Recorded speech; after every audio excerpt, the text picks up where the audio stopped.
Um, okay, good morning, everybody, and welcome. I can see there are 81 participants already attached, which is great, and we'll see if more trickle in as we get going.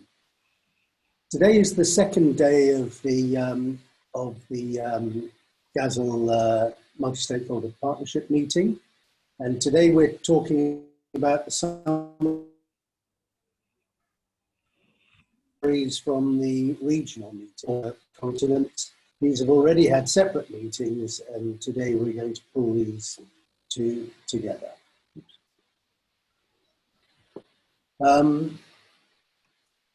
So the title of the meeting is From Crisis to Action, and we're talking about lessons learned from COVID-19 for building a better future through sustainable livestock. This is a global meeting with 8 regional preparatory components organised by GASL partners around the world, and these have been held between the 31st of October and the 15th of September. The overall meeting is composed of the following 4 sessions, and these run every afternoon Rome time this week, except for Wednesday. Yesterday's meeting was already conducted, and that was an introduction and keynote presentations for the global opening. Today, as I mentioned, we're discussing the regional summaries, reports from the 8 preparatory meetings. Wednesday is a break day, and then Thursday we will debate the GASL chair position finalists. And then lastly on Friday, we'll have the global closing, global synthesis, and we shall discuss action points and conclusions and the new GASL chair.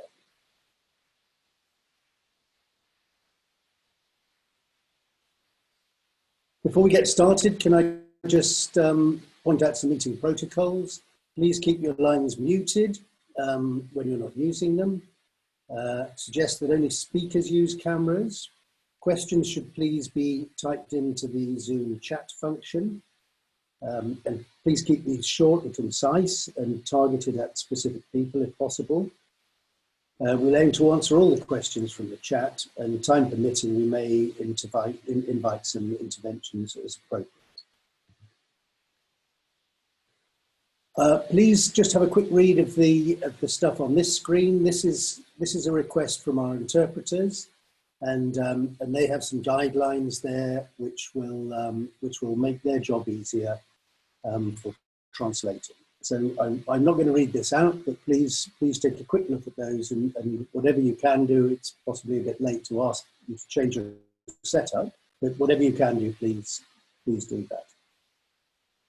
Now I shall be introducing the speakers, and at that point I will stop sharing my screen and ask the speakers to share their screens as invited.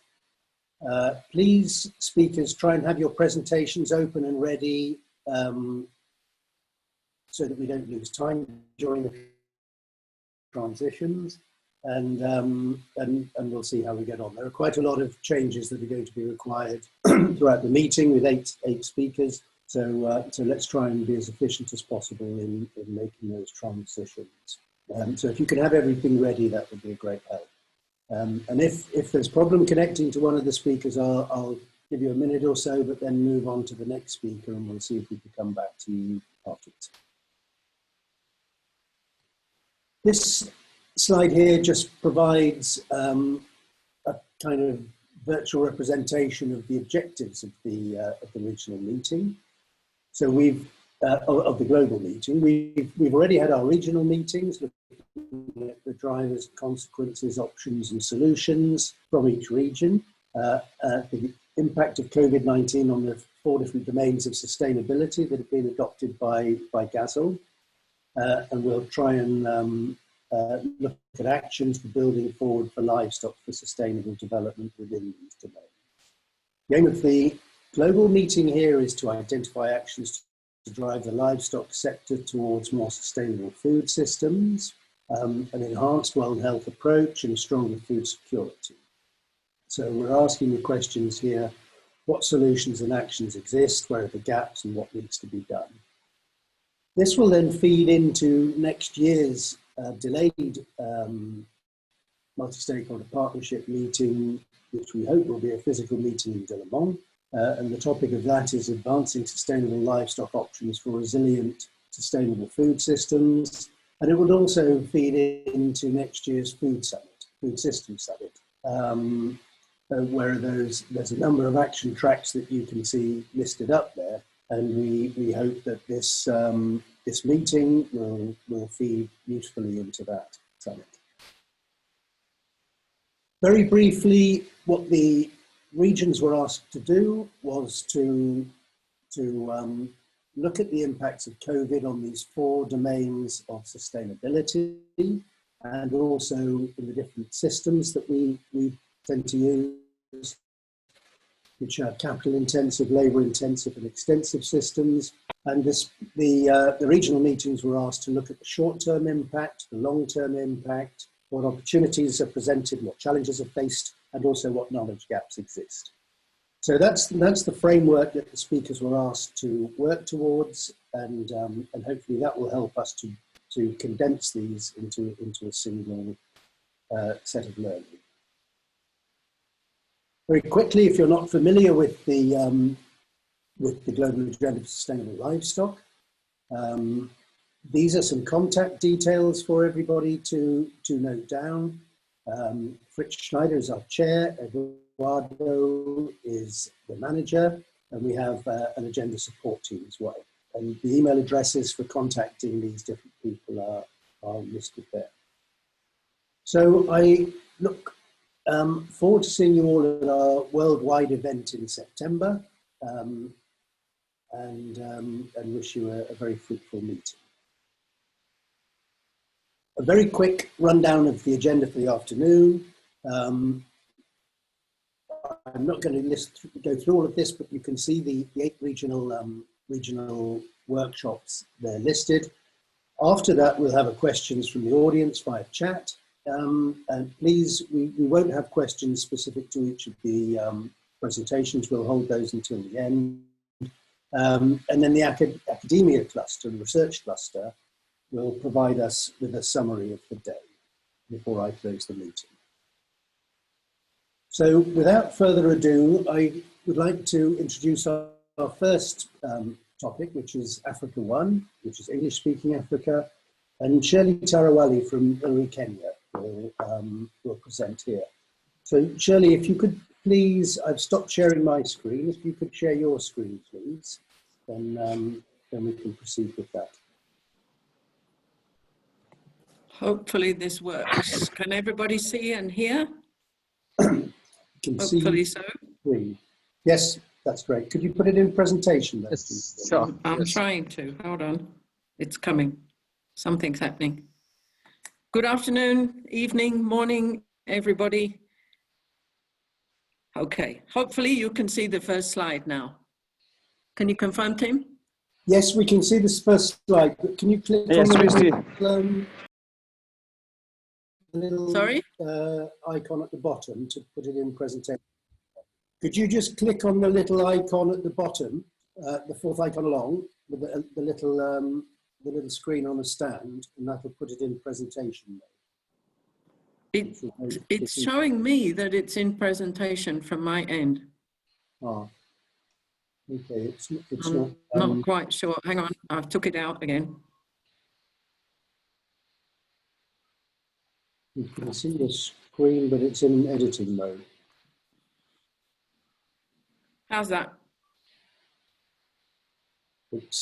There we go. Perfect. Well done. We're good? Fire ahead, Shirley. Okay, good.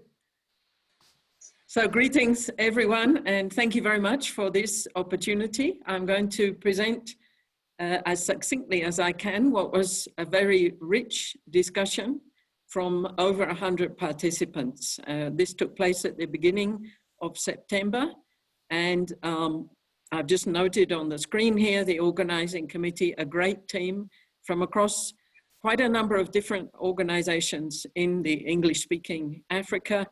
And in addition to those I've mentioned on the organizing committee, we had many, many colleagues who supported, participated, presented, communicated, moderated, and people who made sure that the technology didn't let us down as well. So I hope I can do justice to all those fantastic efforts.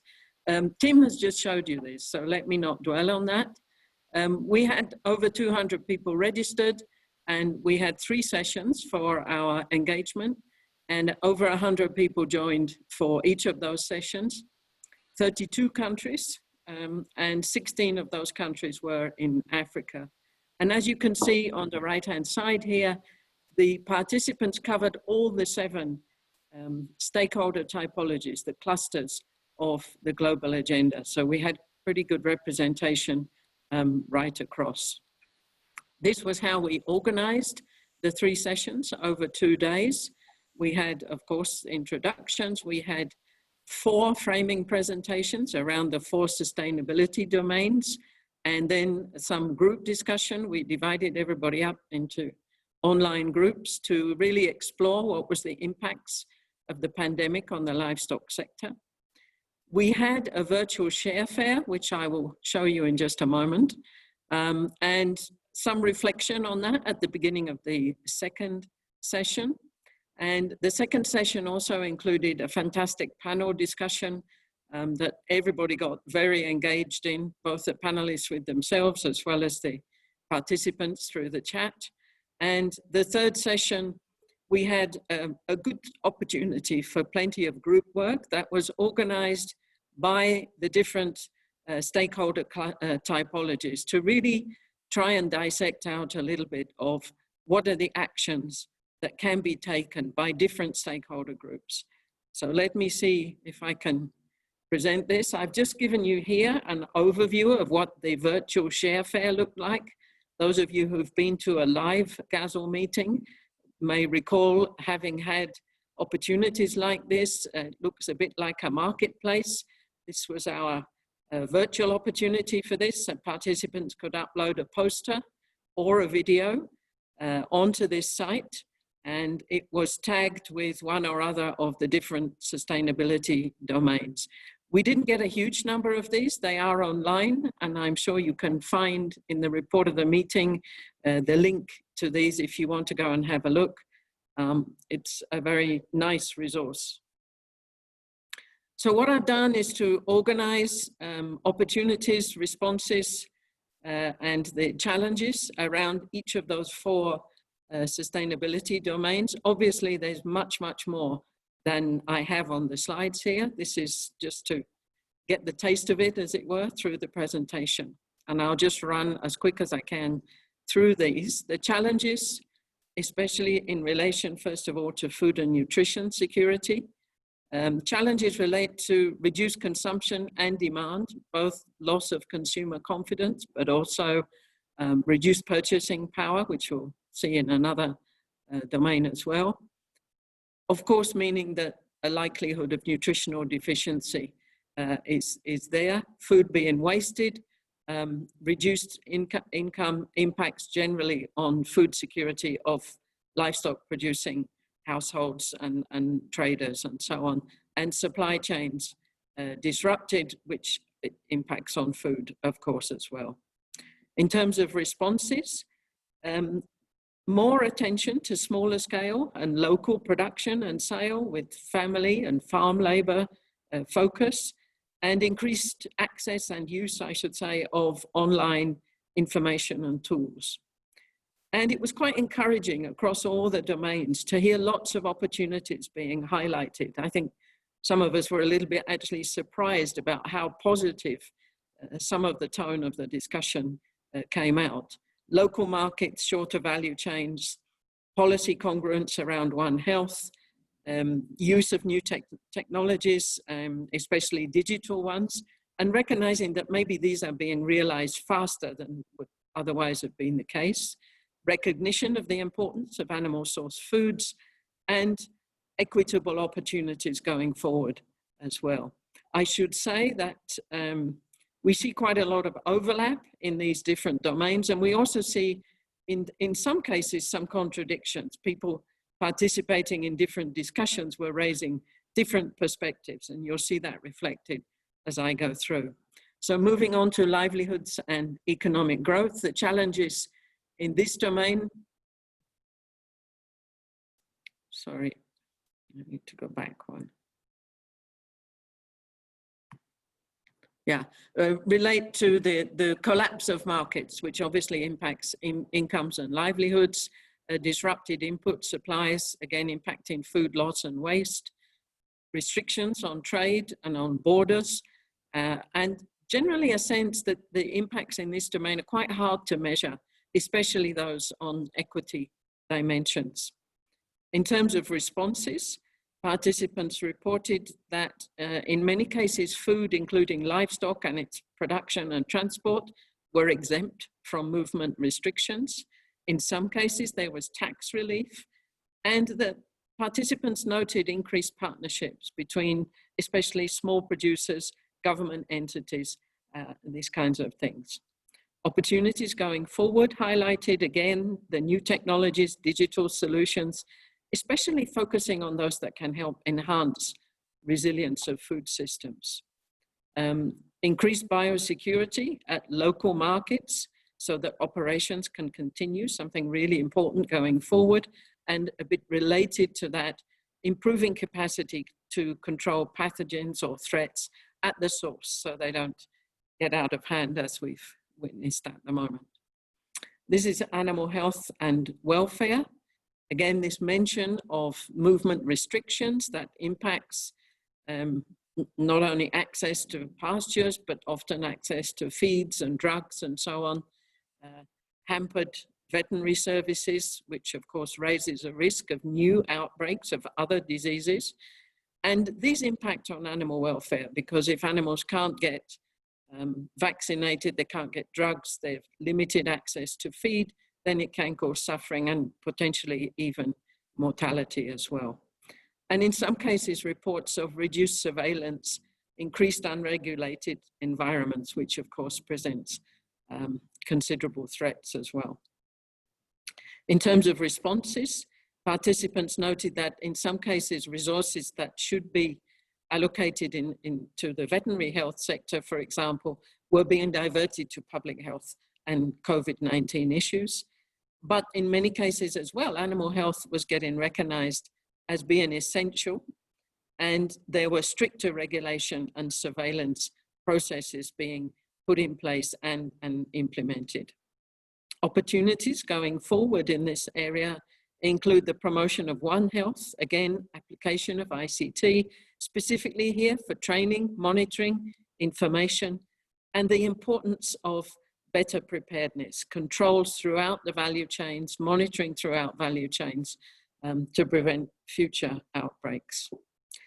Finally, in the domain of climate and natural resource use, the challenges here, again, this issue of movement restriction, which can impact on access to natural resources and cause welfare issues. Of course, it can also cause increased pressure on natural resources and prevent the sale of animals or products. People end up keeping too many animals because they're not able to get to the market and sell them, for example. In terms of responses, increased collaboration among different stakeholder groups.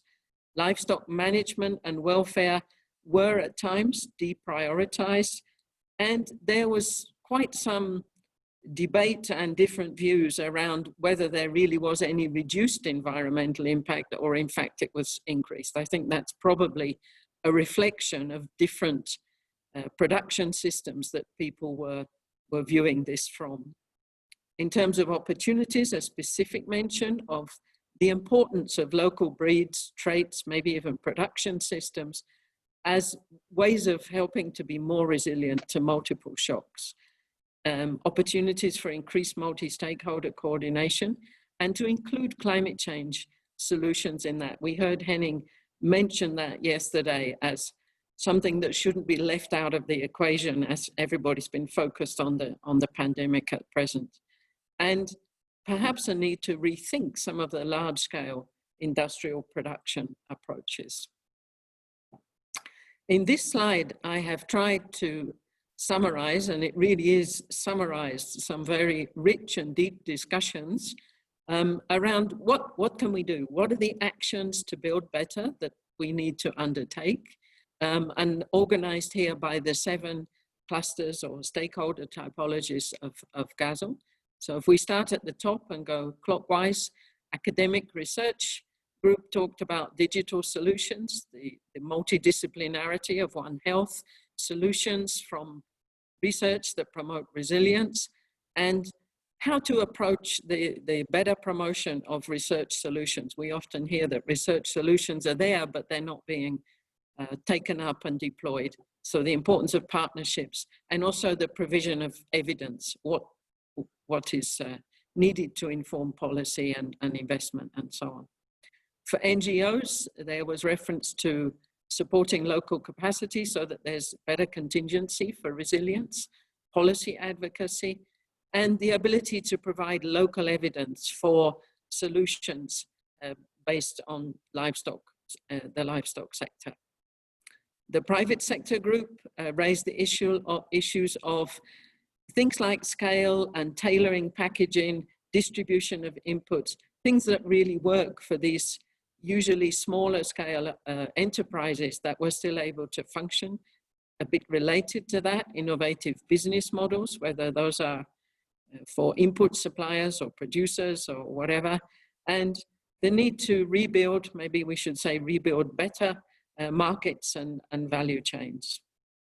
The social movements mentioned ensuring inclusion, making sure no one is left behind, supporting advocacy, and the role in engaging across different scales and production systems. As we saw, considerable diversity, no single production system or whatever is going to be part of the solution. It's all together. For the donor group, really highlighted the importance of going beyond donors investing in agriculture or perhaps livestock per se towards wider development issues. For example, the humanitarian development investors and so on. And to support sector assessments for different countries so that priorities could be better informed. Countries would be able to make good choices going forward about priorities in the livestock sector. And of course, in relation to the present situation, the resilience of sustainable food systems. And again, supporting investment in digital and new technology solutions as well. The multilateral group raised again the issue of collaboration for One Health solutions, evidence and messaging for advocacy, and the role of rebuilding and resilience at local levels. And the public sector really recognized, as did many of our groups, the importance of multi-stakeholder engagement. I think that's something that's bubbled up through this pandemic and through the discussions that we had, as well as their role in providing policies, but also resources that support an enabling environment, whether that's for small scale producers, private sector, large and small scale alike.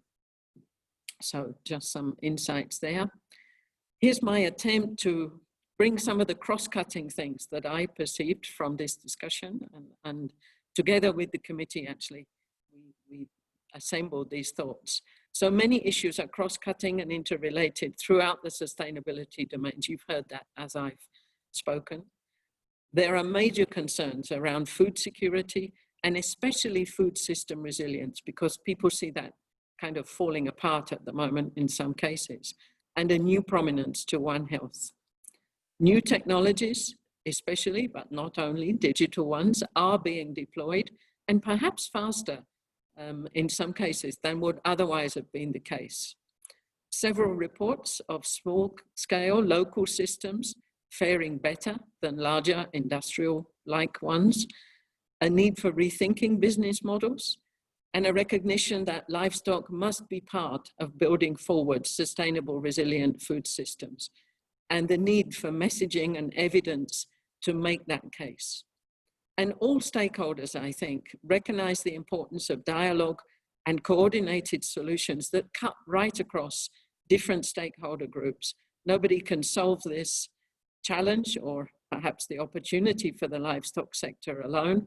And we had a very nice example from the African Union, where their interministerial dialogues between different ministries, agriculture, trade, finance, health, have increased through participation in COVID task forces, And that's drawn greater attention to some of the investment needs across the sector. So I think that's it, and let me close there. Thank you very much, Tim. Thank you very much, Shirley. That was very informative. Have you stopped sharing your screen? I'm about to when I can. Yes, here we go. Yeah, if you could do that, that would be.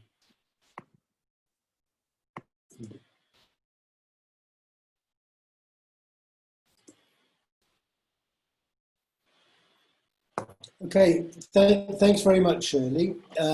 Now we come to the second presentation from Africa, and Barry Boubakary from Burkina Faso will talk about the deliberations from French-speaking Africa. Over to you, Barry. I'm going to unshare my screen, and I hope you can share. Thank you. Thank you. I can hear you. Hello, how are you? I'm very well, thank you. Have you shared your screen, Barry? Okay, so hello to everybody, and I'm Mr. Barry Boubakary from Burkina Faso, and it's a great pleasure for me to show the presentation of Africa Region 2, that is to say French-speaking Africa countries. The organization committee of this discussion, the discussion held last week during the three sessions are composed as follows. You have Alexandre Ikovic from Sirat Montpellier. You have got Paguri Said from Wami, and he's based at Morocco. You have, sorry to interrupt, Barry. Yeah. But do you have slides, or are you just talking? Okay. Can you share my screen? Can you share my presentation? You need to share your screen yourself, Barry. So I've shared mine now. So you click at the bottom. Okay. There should be a green button saying share screen. Okay. Okay. And if you click on that, we'll all be able to see your perfect. Oh, Eduardo, okay. Show the presentation. Okay, so I was saying that the organization committee of this discussion, of this session of discussion, was composed of Alexandre Ikovic from Sirat Montpellier, Templice Noala from African Union, Paguri Said from Morocco, Wami, and Anne-Laure Roy from Ministry of Agriculture of France. And me, I'm the presenter of this session. I'm Bakar Barry. Let me say that we could not follow exactly the template of the global agenda provided by the Global Agenda for Sustainable Livestock. And this is due to the presentation session, the discussion session. We could not focus on the exact structure of the session. So let us go. So the headlines of my presentation are as follows. First, the introductions, then the major stakes.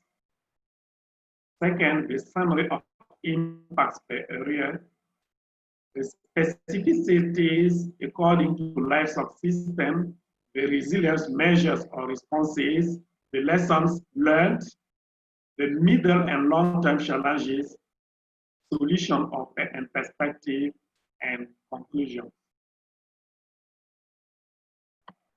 Let's go. Okay, as introduction, what can we state? The practical organization and participation, we should say a word on it. Our three sessions mobilized around 67 participants for the three sessions, and they are divided as follows. 25 participants for session 1, 21 for session 2, and 21 for session 3. And we mobilized 7 out of 9 panelists. And so at the beginning, we invited 9 panelists, and 7 of them responded to our invitations. And these panelists are the following. For past sessions, we have got Dr. Pato Itnewede from Redis in Bamako, Dr. Mati Diao, the coordinators of PRAS sales and located at Burkina Faso, Maiga Bubaka from Recopa, the coordinator, is Recopa of Burkina Faso. For the agro-pastoralist sessions, we have got Aruna Diao from Laiterie du Berger from Senegal, and Alassane Abdoulaye Diaouré from Koura, Dakar. And finally, from the intensive breeding session, we have got Adjer Igi from the Ministry of Agriculture of Tunisia, and Dr. Isidore Nyanda, the Director of Animal Production of INERA CNRC Burkina Faso. But we have noticed some weaknesses. The first one is the missing of the farmer umbrellas organization, that is to say APS and RDN and ROPA. Although all of them were invited and all of them promised to attend the meeting, but unfortunately we could not get them as participants. The second weakness is the fact because the presentation of the session, the panelists and the participants, they failed to follow the structure of the template. And this is why we could not respect the exact template of this presentation. And the last one is the lack of well-documented statistics in the presentation. These are the three weaknesses we noted in the participation of people. Let's go.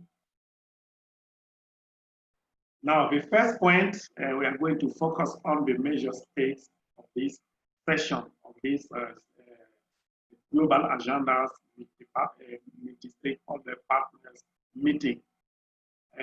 Due to the fact that the economy of most French-speaking Africa countries and mainly that of Sahel countries of West and Central remains strongly dominated by the primary sector. And in this primary sector, we can assert that livestock occupies in the contribution of the GDP around 10 to 40%. This is the point, important trend to be stated. And this sector of livestock crossed a lot of crises, multidimensional crises, and these crises affected the sector considerably. Climate change, the scarcity of resources in connection with the hard competition with other users, and all these in an environment of galloping demography. The security issues, which is a burning issue, which further weakens the macro and micro balances.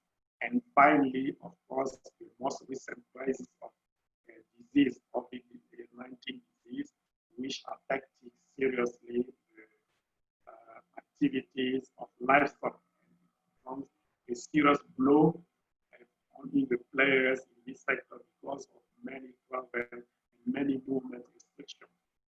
So in such context, the major challenge arises not only in terms of the resilience and adaptation of a system, but to say mobile, semi-mobile, and even intensive farming system, but it also affects the main challenge is also the specific role that each actor should play to create the best condition for the development of sustainable and resilient breeding.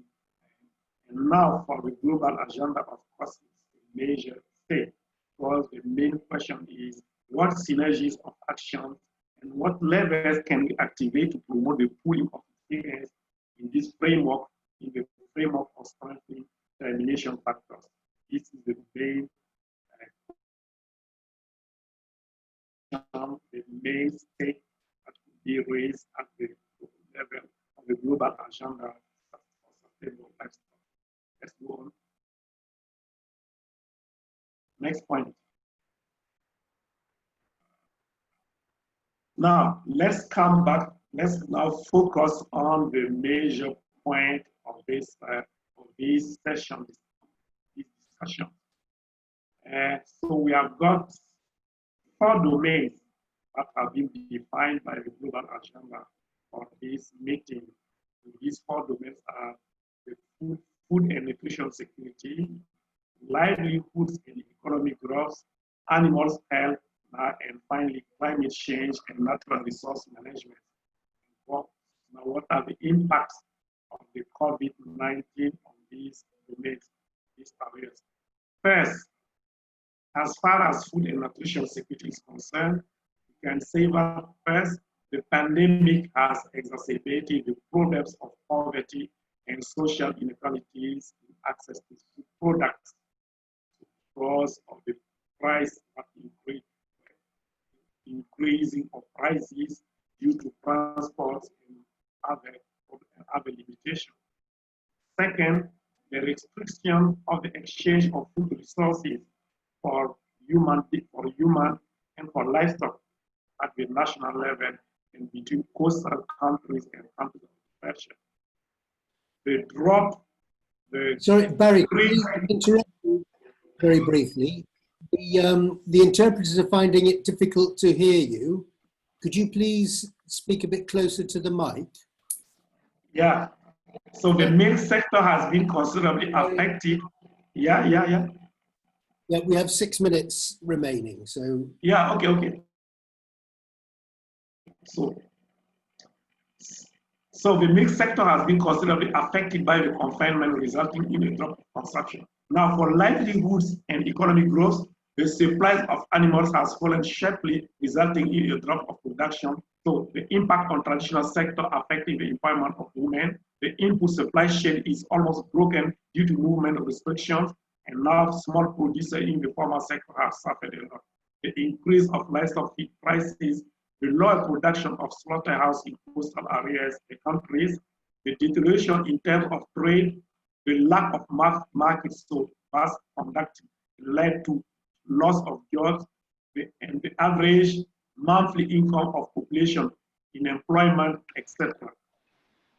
Now, for animals' health, what we can say is that the supply chain of veterinary products inputs has been completely broken, leading to severe shortage of inputs. There is a temporary stop of certain veterinary tests in research centers, the slowing down or stopping of animals' health supervision, the reduced access to veterinary products, and the increase of animal mortality. Now, for the change of climate, there is only one point that should be raised, that is to say, the pressure on resources and water point due to the problem of mobility. So all the faults have to be concentrated on one place. Let's go.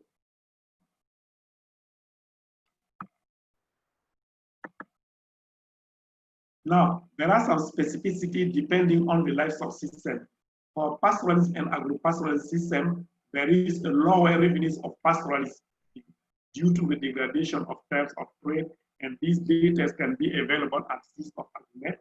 The increased conflict between transhumans and native because of constraint to mobility on the pressure due to the pressure of resources, water and pastures, the insecurity on the roads, on the livestock market, armed militias, counter robbery, etc. The attack of on livestock markets, and thus led to a considerable drop in animal prices, mostly in countries such as Burkina Faso. The goods market were considerably affected due to the borders closure. The Nigerian and Ghanaian that used to come to North Africa. And all these result in a 50% shortfall of the volume of export. Let's go. Now for intensive livestock, 60% of farmers close due to momentary disruption of sheep, feed, and livestock products. Lack of pullet due to border closures, the food loss and layoff of technical unemployment on staff. The cattle fattening took a big hit because most fattening centers closed. And for dairy farming, there was a complete disruption on the distribution chain due to multiple restrictions. The reduction in demand and supply, the reduction in producer income, and the shortage of input. Let's go.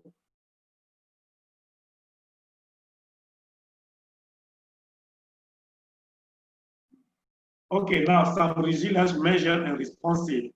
First, an establishment of a pass for certain goods, including livestock, but which mainly affected the formal sector. The informal sector suffered more because of lack of relation with institutions. the facilitation of the movement of food and animal transport, vehicle, and their products, and blocking of the return of transhumance on the region. This was mainly noted at the border, the border lines between Burkina Faso and Togo, where a lot of transhumance were blocked. The reopening of cattle marting during the Tabaski feast, the sensitization of livestock market level on barrier measures, protection kit and barrier meat measures were provided at the slaughterhouse places. The authorities take more account than in the past of the movement of pastoral, with the exception of Benin, but closed its borders. The strengthening of health structure for men and barrier measures. Numerous digital applications were initiated to overcome mobility, payment of procedures, sales, orders of input. The sector formally organized has taken the necessary measures, equipment, training. So the government of Burkina Faso, for example, has forecast more than 13 billion in funding the livestock sector. And there was a supply of livestock feed support. There was a free animal vaccination. Let's go. Now the weaknesses on this intervention is there are three weaknesses that can be noted. The lack of consistencies between countries and delay in state intervention, the late distribution of human and livestock food, and these interventions were difficult to target. It was difficult to target due to a lack of information on the actors and target areas. Next. Now for lessons, so there is the dominant of pastoral farming, which is resilient in nature. The indigenous races have the ability to resist endemic disease and harsh climatic conditions. And now the breeders live that are used to live in cross-border conflict for over than 20 years. They have got a habit of difficult situation, so they are more resilient. Now there is, what we can notice is there is a missing of a strong and coordinated regional strategy. And one opportunity is that the livestock sector has got a strong position because it was recognized as a stronger, as a major product and as a major sector in the development of countries. Now, very short-lived intensive livestock farming located especially in the peri-urban areas, all of them were affected seriously. And the processing of units are not developed because milk collection and centers are not sustainable.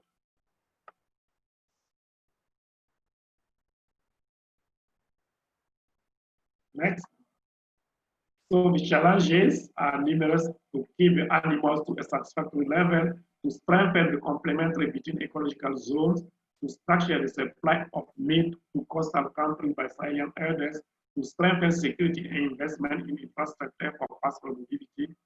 The evolution of commercial livestock transport modes is a big challenge. The availability of reliable and up-to-date statistics on the impact of crisis in the livestock was a big challenge, and the opportunity to assess the importance of mobility for the efficiency and resilience of now saving humans' lives strongly threatened by insecurity, and COVID-19 was the most important challenge in this condition. Next. Now, solution very quickly. The solutions. Wrap up, please, because we're over time now. So if you could. Yeah, give me 1 minute, only 1 minute to conclude. So we should think to harmonize and rethink the organization between countries and to improve identification of all the stakeholders in the sector and necessary preservation and investment of pastoral areas, to sensitize politicians on the role and to better involve local structure in project and crisis management and to strengthen and organize the sector. And conclusion, please. So as a conclusion, we can say that there is the impacts are contrasted depending on the countries and areas. Because if you consider the case of North countries such as Tunisia, Algeria, where the intervention of the state is important and the actors are well structured, they are more resilient than our country than most of West and South and Central African countries. So the regional measure taken by various restriction in particular at the domain of the restriction in the supply of input, in the field of animal health, in the distribution, and the impact is less felt, of course, where the state has taken some measure. Now, what can be highlighted? Three points can be highlighted. The importance of mobility as a factor of exchange of resilience to be secured in order to be adapted to the sanitary crisis. The intensive systems are too dependent on imports, so they should more rely on local resources. And finally, formal sector achieve better dialogue with institutions for adaptive measures in the crisis. Okay, so now thank you very much as all my families for the time. Thank you a lot. Thank you very much, Barry. That was very enlightening. And in the interest of time, we'll move swiftly on to the next presentation, which is about Eastern Europe and Central Asia. And Yuri Nestorov will present this. Yuri is from the FAO Regional Office for Eastern Europe and Central Asia. Over to you, Yuri, if you'd like to share your screen. Yes, thank you very much. Hello to everyone from Ukraine. Let me start sharing the screen. We'll see how it will work.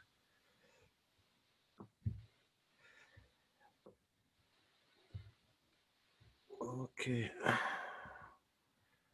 One moment, please.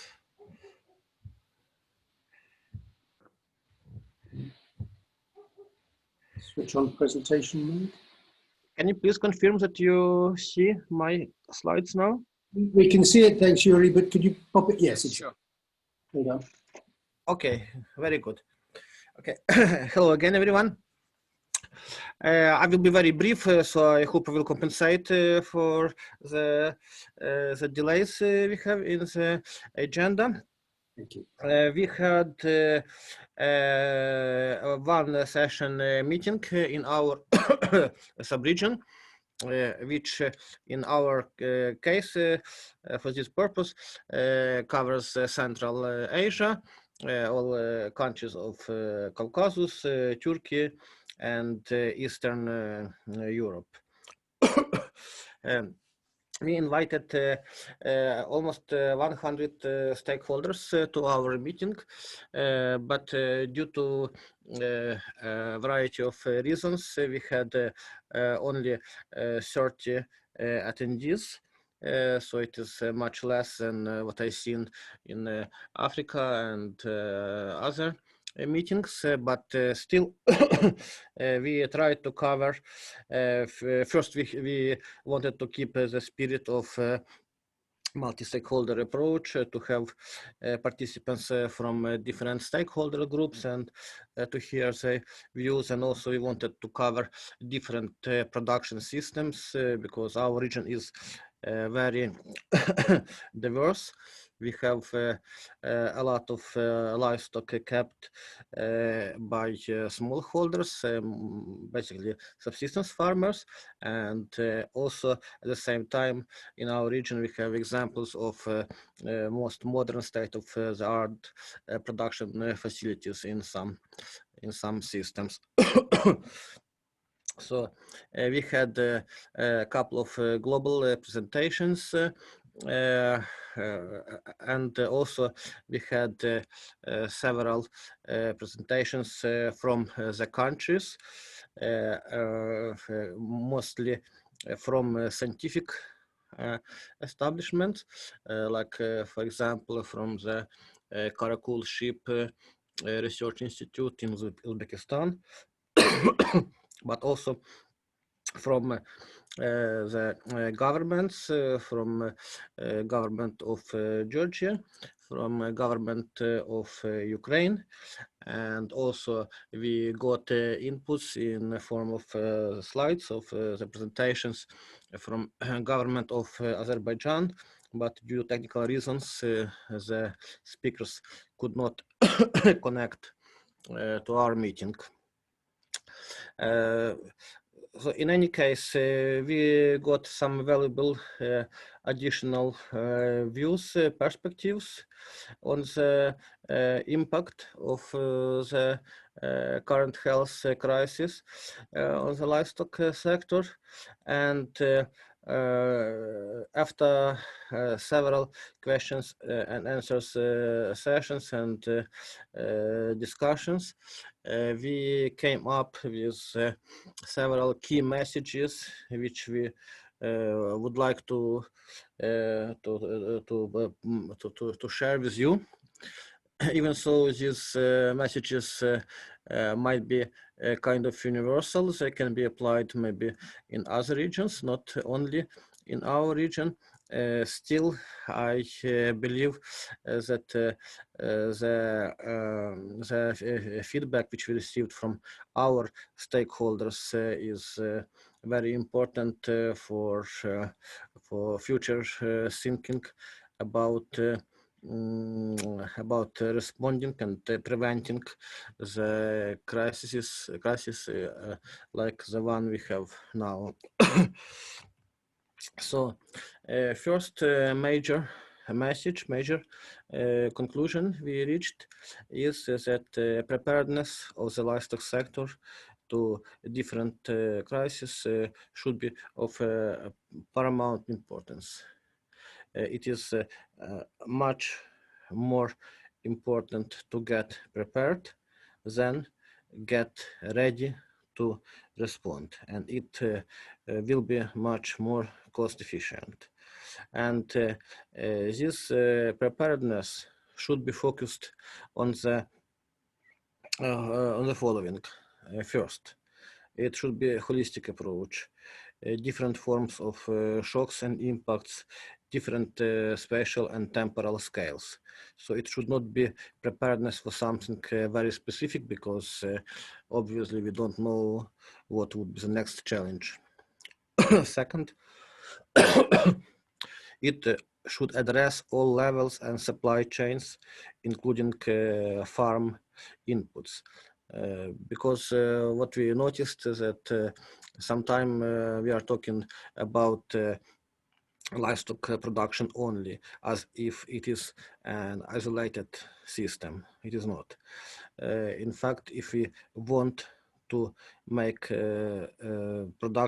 livestock production ready to withstand shocks, we should make sure that all supply chains, like for example feed supplies, veterinary supplies, equipment repairment supplies for the livestock farm, should be kept intact during the crisis.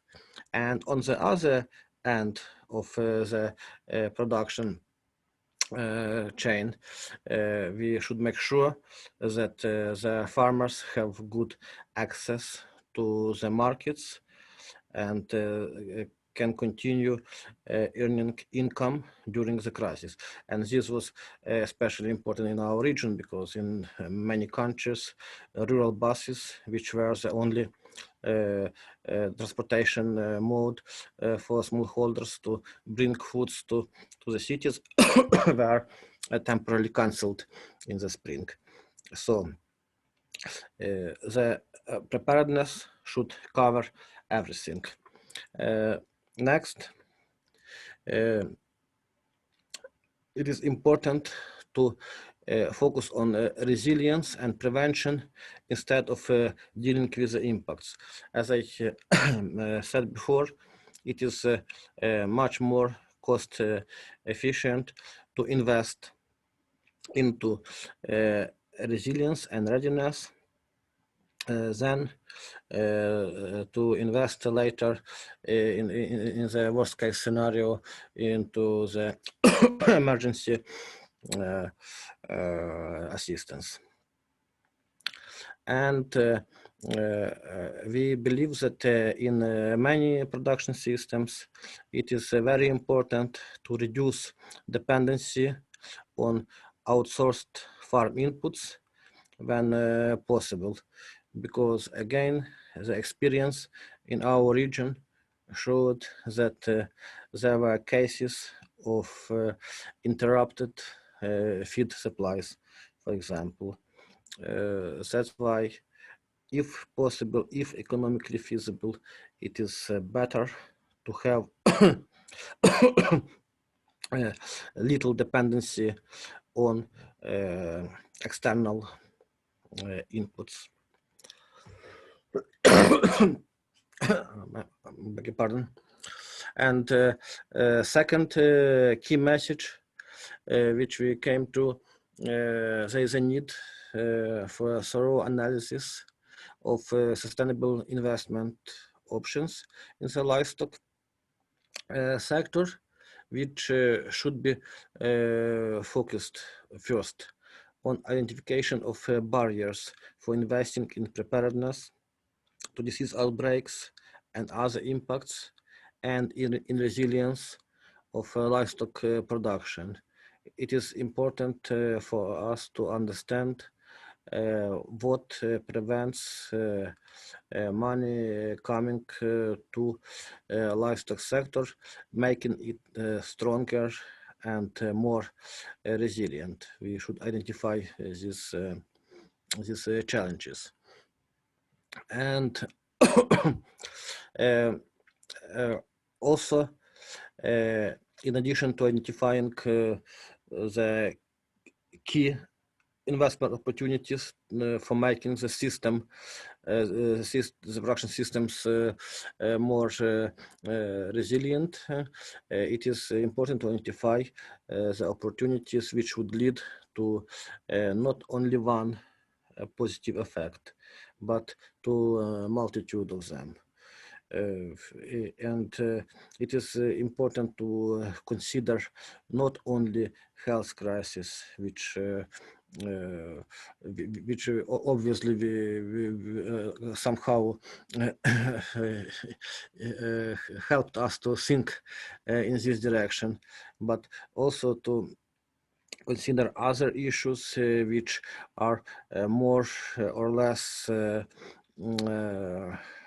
well known, and a short list of such issues to be considered would be, of course, that's understandable, sustainable economic growth. Second, resilience to crisis and disaster, and in this case we are talking not only about the health crisis, we are talking about climate crisis, we are talking about social crisis, different things. And if we invest money in these things, they also need to lead to reduction of negative environmental externalities. It is actually well known that investment into intensification of livestock production, sustainable intensification of livestock production, can often lead to reduction of greenhouse gases emission intensity. So quite easy to get several benefits with one investment. And I would like to draw your attention to our fourth point, which I believe is very, very important in Central Asia, in Eastern Europe. Unlike maybe in some other parts of the world, so that would be contribution to poverty reduction among smallholders and family farmers. As I mentioned at the beginning, we have very diverse livestock sector, and despite some of the livestock and poultry farm are extremely modern and efficient, like poultry production, for example, in some countries of Eastern Europe, like Ukraine, Russia, Turkey, and other countries. At the same time, we have very extensive, based on the households, production of dairy products, for example. About 3/3 of milk is produced in many countries by people who keep 1 or 2 cows only.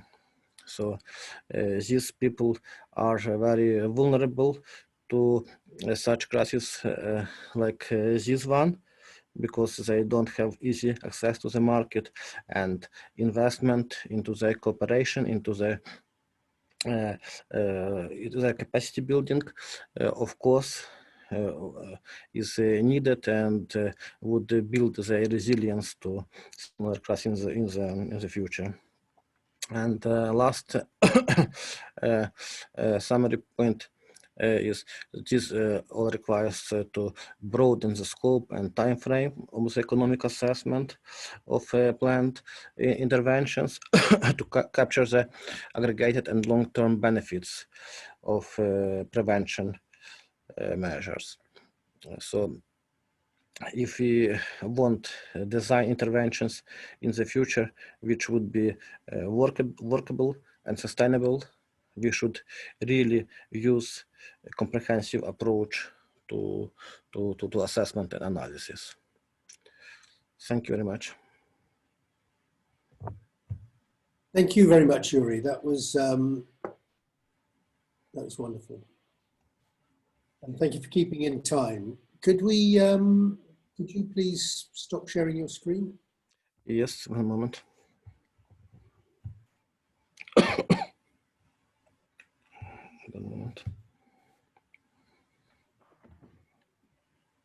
There we are. Okay, that brings us on to the next presentation, which is a summary of the Latin American regional workshop. And Rogério Mauricio from Brazil will present this. Could you allow me to share my screen, please? Please do, yeah. I will stop sharing mine.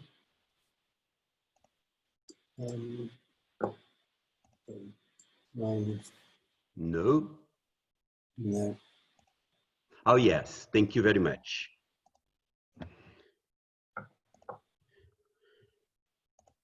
Is it okay? It's perfect. Yeah. Thank you, Mr. Chair.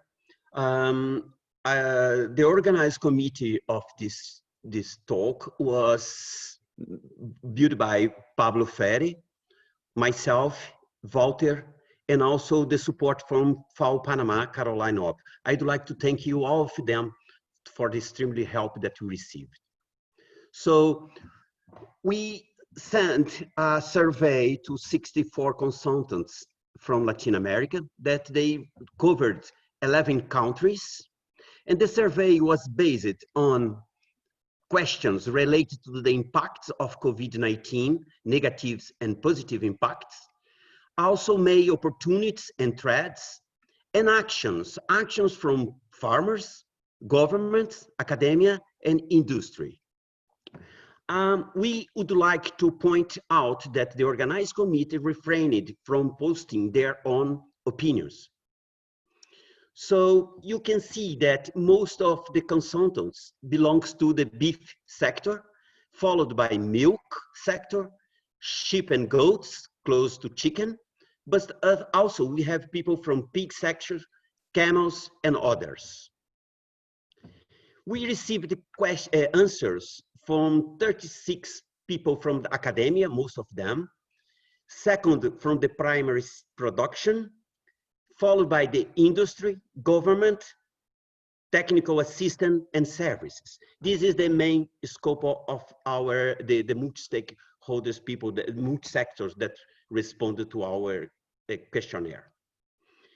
Regarding to the results, we divide that in impacts, mitigation measures, lesson learned, and future expectations. So, COVID and farmers. Impacts. First, the positive one, the recognition of their activities by the society. Society accepted the importance of farmers to produce food. And the negative impact was the reduction on sales and especially the technical assistance because of reduction in the mobility. Mitigations measures for these sectors. Biosecurity protocols, they were adapted. And the farmers, they did not interrupt their activities during this time. It's very important to mention that. Lesson learned from this section.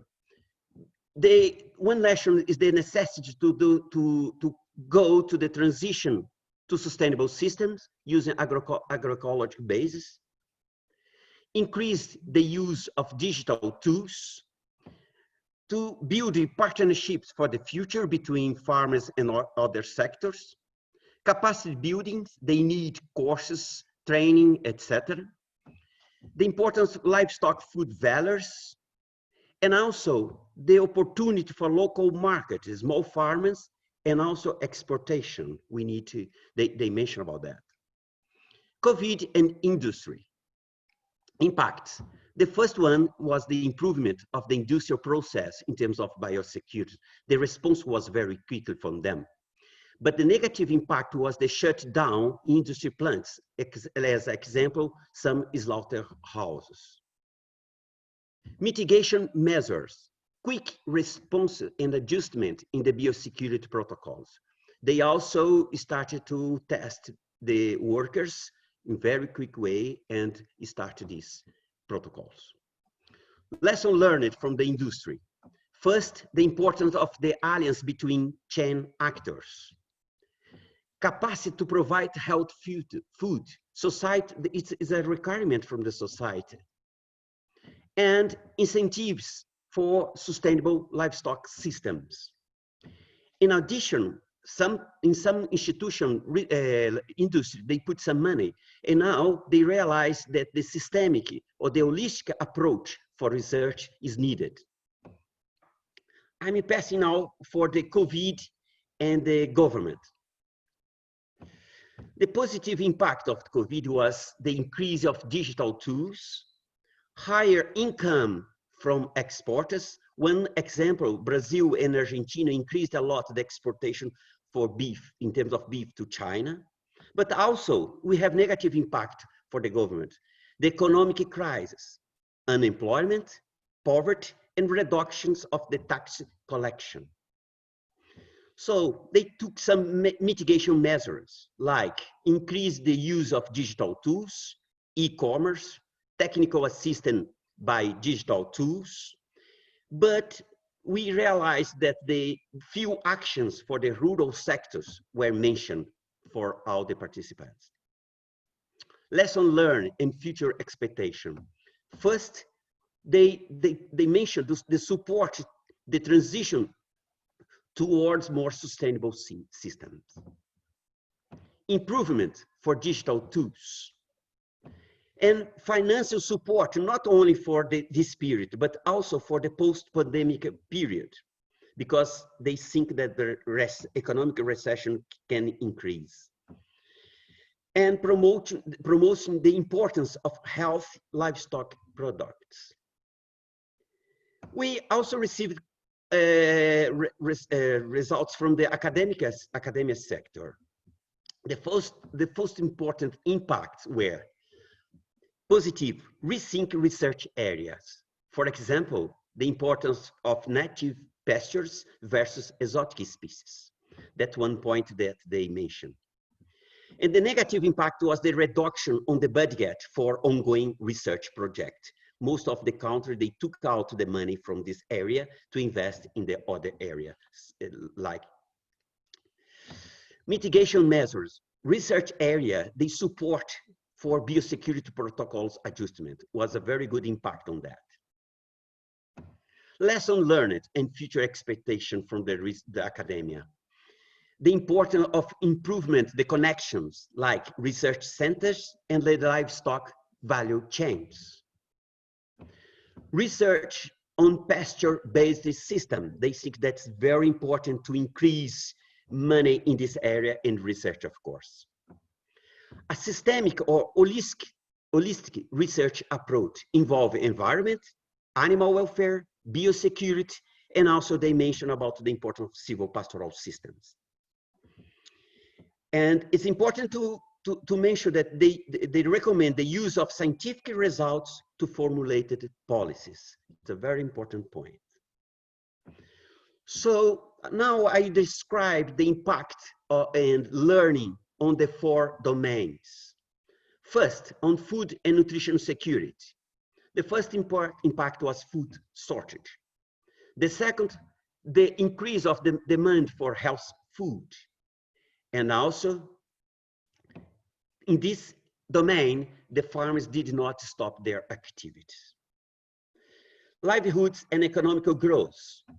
First impact was reduction in domestic consumption and trade.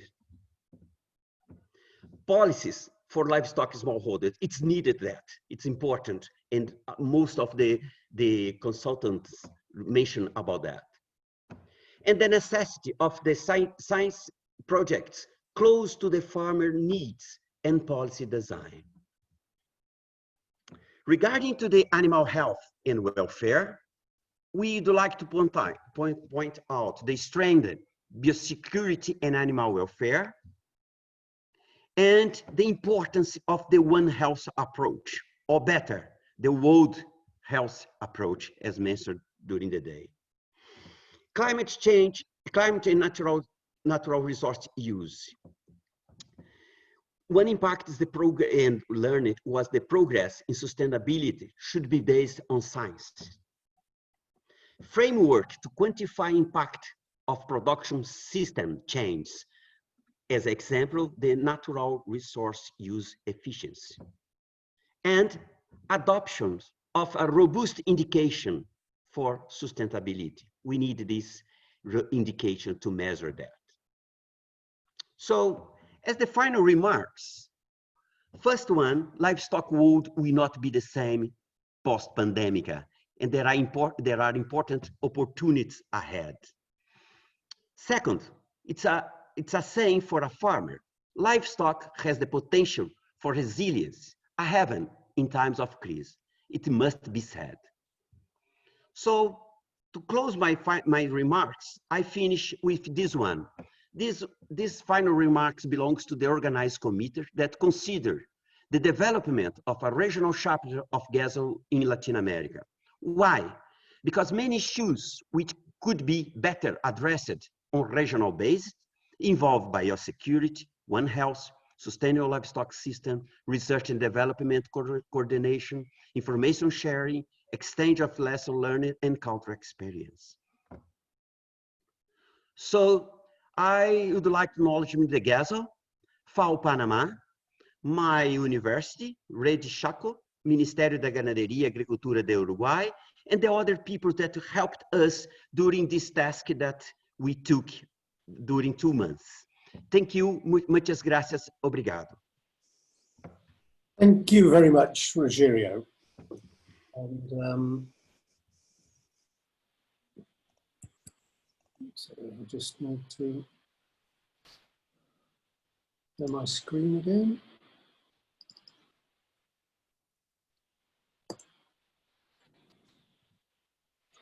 And that brings us on to the next presentation, which is for Oceania. And Liz Wedderburn from AgResearch New Zealand will present. Are you ready to present? Yes, I am. Can you see I've just shared my screen. Liz? Oh, hello? Can you hear me? I can see your screen. If you could just pop in presentation. Excellent. Okay. Good. Can you hear me and see me? I see the screen. I can see the screen. That's perfect, Liz. Please carry on. Okay, thank you. Hey, great to hear you, everyone. Really nice that there's a lot of similarities I'm hearing coming through the presentations. Rory Petrie from the Global Roundtable for Sustainable Beef and I quickly put together the Oceania regional meeting, which took place over a period of about 3 hours. We had Oceania was really Australia and New Zealand, and we were very happy to have around 60 responses to the registration.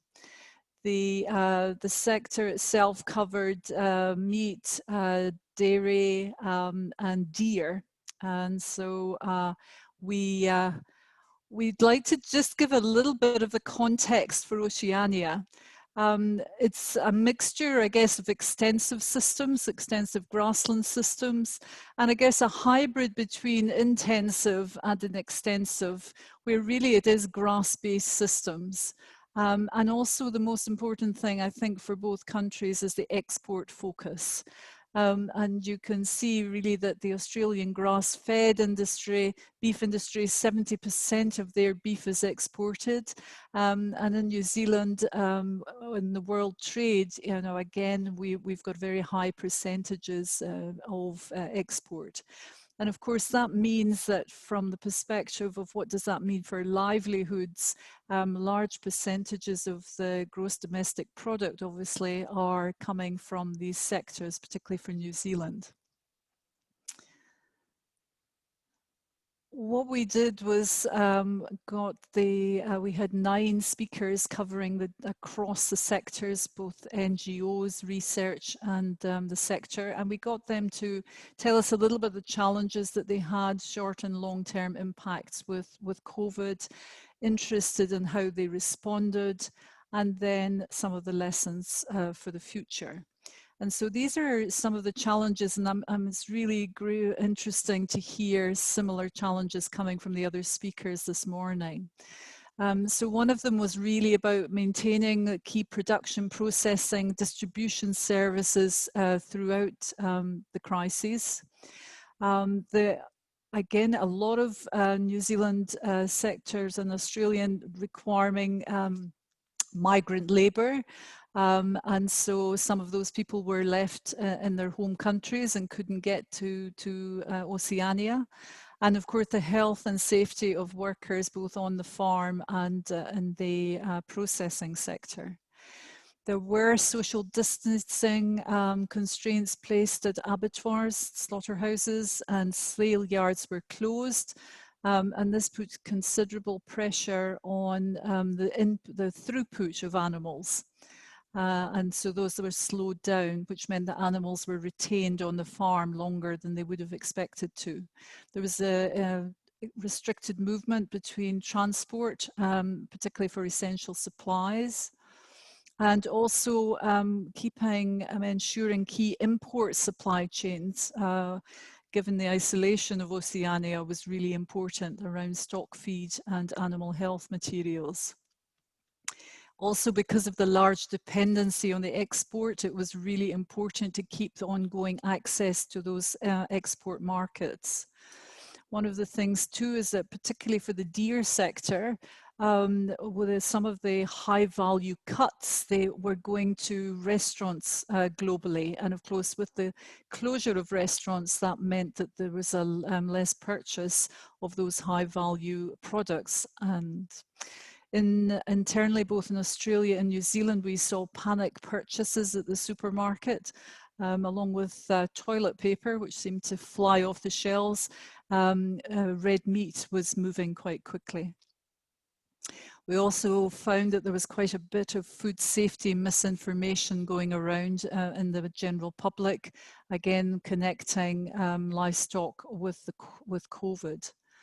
And a natural resource challenge was that in New Zealand, that the COVID came after a particularly dry period of drought through some of the country.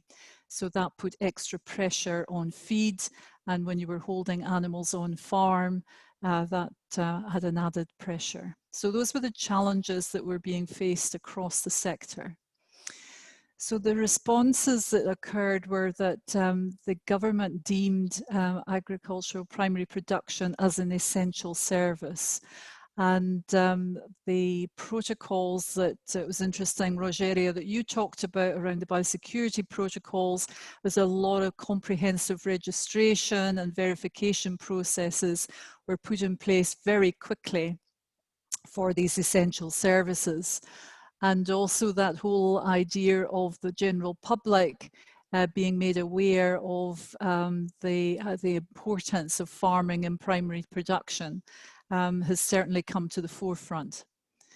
One of the key points that came through from all of the input was the cooperation and coordination across the sector, particularly in the area of communication to farmers and to the public. So the sector was sharing messages and communication outlets like social media. And also it was really important to keep that communication open with our export markets and the international supply chains. And again, the development and regular updating of guidelines and answering questions, help desks established were really important mechanisms for keeping everyone up to date and connected. The use of hybrid systems for selling, and it's interesting if you look to South America again and Uruguay, where they've got particularly good online stock sales, this was started to happen very well in both Australia and New Zealand. And there was also a resolve to protect access to those markets overseas. And also, again, getting close to customers. So the response from with regards to the restaurants being closed and no longer taking product, there was a steep rise in online servicing and home delivery. And the sector spent, and is continuing to spend a lot of time trying to understand what the consumer is looking for during this period, and really looking to service that through their product. In both countries, there has been government wage subsidies, tax support, and small business cash loans to make sure that the economics of the system are keeping flowing. As I mentioned, there was a drought in New Zealand that COVID arrived in, and so there has been again some support for those drought-affected regions, particularly around human and animal welfare. I guess that the big thing too is that we have to remember that farmers have been suffering large mental health issues, and then when you have animals that you thought were due to leave your farm and go into the processing, and they're now held on the farm and you've got reduced food, that puts on added stress. And there was also a nationwide program established to try to encourage local people into the primary production sector, so that there were some good job opportunities. So the key lessons that have been picked up from the sector was the ongoing importance of Oceania's high quality food safety system. The adaptability of the farmers and the growers, and importantly, the maintenance and the trust around those domestic and international relationships. One of the key areas which was really important, I think, from the global agenda's perspective, is that the response to the COVID is part of a broader story of credibility. And a lot of the frameworks for sustainability that the sector had in place were really reinforced, and particularly around the general consumer. The fact that Oceania has a diverse export markets, a deep understanding and relationships across those really bolstered the resilience during the COVID crisis. And that can be attributed to, particularly in New Zealand's case, the network of trade agreements which were enabling that flexibility. Again, some of the lessons were about new products, so new cuts of meat that might go in to meet new consumer requirements of eating more at home and looking for online purchases. A real focus on the quality of the product. Really important to have that continuing ongoing communication and coordination, particularly around robust processes of information, sort of accepting that things will change and they will change very quickly, and that particularly keeping information up to date and relevant and across different medias so that there's good and easy access for people. And the last point of the lessons really that came through was the sector really thinking about looking at different scenarios of how the industry might respond in the future. What would have happened had we had a deeper feed shortage? For instance, Australia found that they in fact got rain just before COVID, and so that was really helpful for them. So the relationship between the climate and the market access and people's behaviour, really if we could do some future scenario planning just to help with some of the strategic planning would be very useful. So that's everything from Oceania. Thank you very much for the opportunity to share those lessons and insights with you all. Thank you. Thank you very much, Liz. That was most interesting.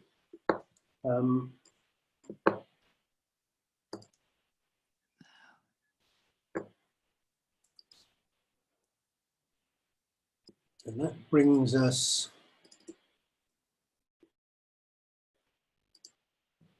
onto the discussions from Western Europe, and Andrea Rosati from the European Federation for Animal Science will present the findings of that regional workshop. Yeah, thank you. I'm trying to share the screen I have. Let's see if I'll be able to do it, which is not sure.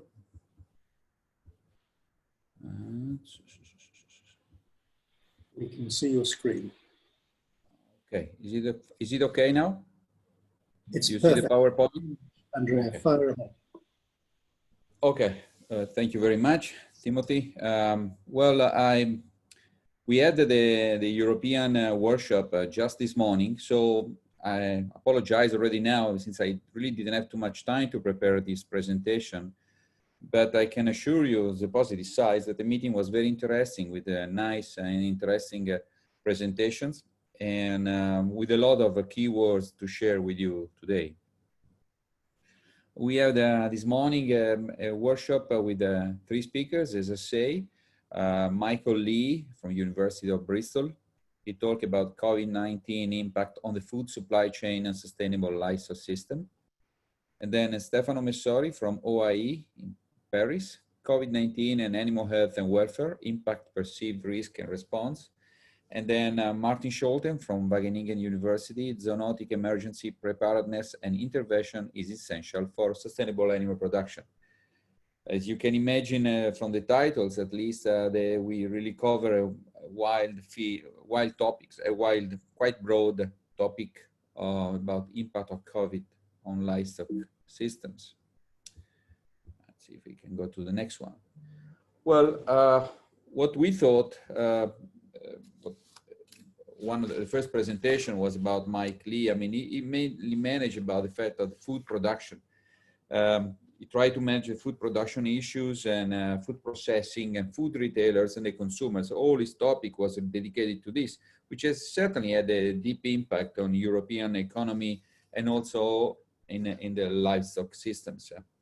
The challenges the food production had because of COVID were several. Access to labor, for instance, the international workforce that have trouble to move to European countries, so within European countries, so the labor force was at some limitation. And this problem, but also the distribution problems and the market problems create trouble on the demand from milk processors. It was quite fluctuating, and as well as in the slaughterhouse, very similar situation. The response that was given by this food production was mainly in some investment in precision agriculture. There was possibility to make some investment. No, of course, it was not spread all over the countries and not all over the topics, but it was quite important. And this was probably one of the reasons that it was the livestock farming in Europe was quite resilient. We will talk about this later on. For food processing, we have similar trouble like the food production about the workers, movement of workers from other countries, from outside of Europe or within Europe. We have troubles, people could not move, and so this creates a lack of working labor forces in food processing centers. Moreover, in some of these food processing centers, the conditions were highly suitable for viral transfer. Cold, humid, and so much. So this was one of the major challenges that we experienced on food processing. The response given to this were not really to try to find some alternative distribution channels to mitigate the inefficiencies, or scaling back on meat import and activities like this one. When we move to food retailers, then the lockdown that we have put a considerable pressure on meat and dairy markets, and actually resulting in unstable market prices and rapid changes. So we noticed this when say a few minutes ago about food production. There were the consumers in Europe changed their ways to consume. There were less people, of course, in the restaurants, less people moving from their home and eating in bars or restaurants. But even from home, there was more online deliveries, what was many times a major issue, and it changed a little bit the attitude of the food retailers. The response to that, to actually this pressure put by the consumers, were, to make some way to have the consumer shopping and feeling safe. So like, as I say, online acquiring, buying. The consumers also clearly change purchase and access to the food.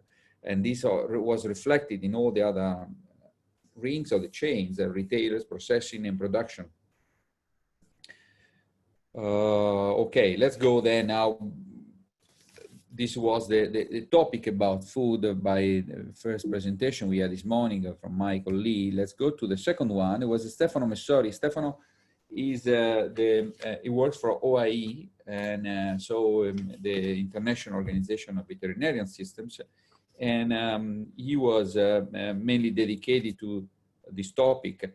Actually, it was very interesting to see his presentation from veterinarian perspective, because he told us about experiments that were made both on animal or in vitro about the susceptibility to infection or clinical signs from COVID of several animals and domestic and farming animals. In cattle, probably the most important one, the susceptibility to infection was very low, and there were no clinical signs and not even transmission.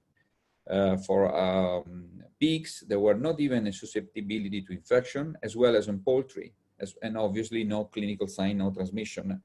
And rabbits, they were susceptible to infection, but there were no clinical signs and no possibility to transmit.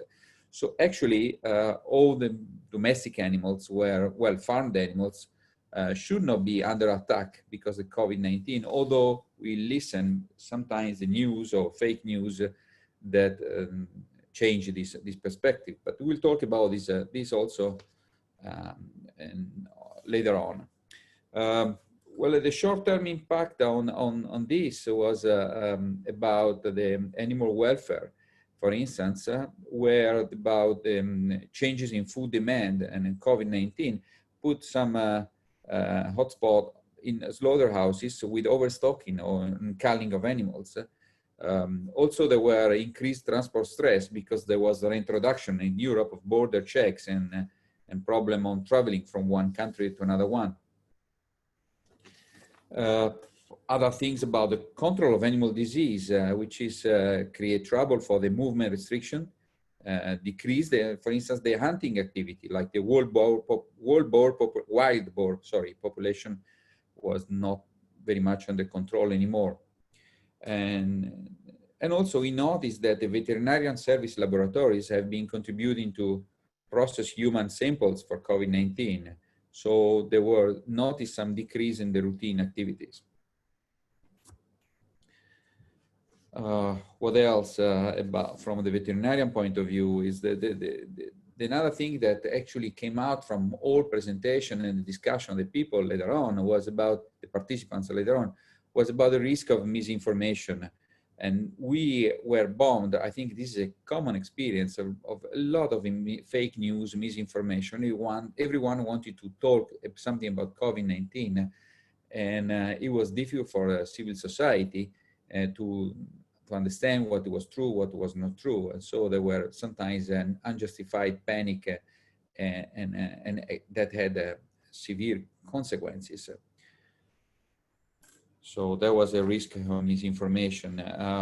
What should we do? We should ensure continuity of activities, build the new knowledge, and provide reliable information using the proper channels. OIE, as International Organization for Veterinarian Sectors, continue to deal with animal health management and recognize the workers in the food sector as critical and allowed to reach their occupation during lockdown. They were pushing for that. And also they were pushing to ensure maintaining efforts to fight animal disease in times of COVID-19. And we need to be they wanted to be sure that there were no unjustified trade barriers that are put in place, because we know this certainly creates some trouble. Another point that was focused during this presentation was the importance of coordination between all these international organizations, OIE, FAO itself, European Commission, Animal Health Europe, and UNEP, and so forth. In conclusion of this discussion, the food system in Europe is managing the crisis without significant disruption food chain. Europe really was resilient on this aspect. The veterinarian services had to work managing unusually high level of uncertainty with good results. And there was an unprecedented mobilization of the research community. I had never found such a precedent mobilization such at a high level. And the science responded faster to risk managers' needs. The implementation of a response should be in the One Health framework.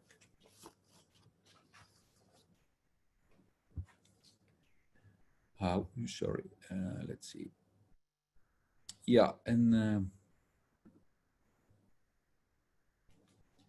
finally, we are in the presentation made by Scholten from Wageningen University, and he tried to contribute more on the topic that was not covered before, livelihoods and economic growth and climate and natural resource use. Well, the future food system and connected circularity, and it's very important. The food security and the resource security are very much linked together. We know often livestock is criticized and happens so often during this COVID pandemic. But we know that even is criticized is essential. The role of livestock, for instance, is to convert a non-food biomass in nutrition food and to produce circular natural fertilizers produced from manure. So in this role, livestock also provide ecological services. And we know that connected circularity is also climate smart. We think about the manure, we discussed that already, the feed using 100% forage and co-products from crop residues and food in animal feed instead of producing and importing specific feed crops. So the connected circularity with livestock requires a safety by design from a One Health perspective. So the things should be very much connected because they are naturally connected. I mean, the circularity with the One Health perspective. But in Europe, we have sometimes trouble with societal concerns related to livestock. I already mentioned this sometimes. And we really have to work hard to change the concerns from negatives and at least to neutral, if not to positive, about livestock in Europe. And all animal scientists and veterinarian scientists in Europe suffer this maybe at a higher level around the world. So we should do an intensive connectivity with society but okay, let's keep going. And The other issue touched by Martin Scholten was about the economic consequences of COVID-19 on animal production sector. As said before by the previous speakers, the food system and the EU single market were relatively resilient. Although the food service related retail market under pressure. The economic recession will result in reduced price for meat and dairy.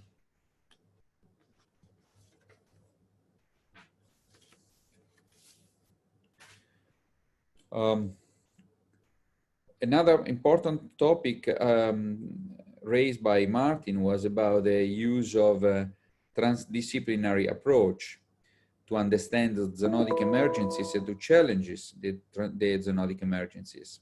This is very important because on one side we talk about infection, inflammation, immunity, and the other side, societal measures, a socioeconomic impact, and nothing can be achieved without a transdisciplinary approach.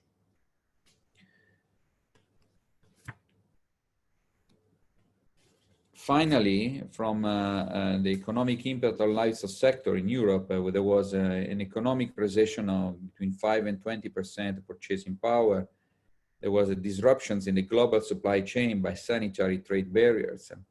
There were tension on global trade with 8% decline, especially in Southeast Asia. And there was some decline in pig production in Europe, which is around 0.5%, except for some countries having experienced something more than this. So the keywords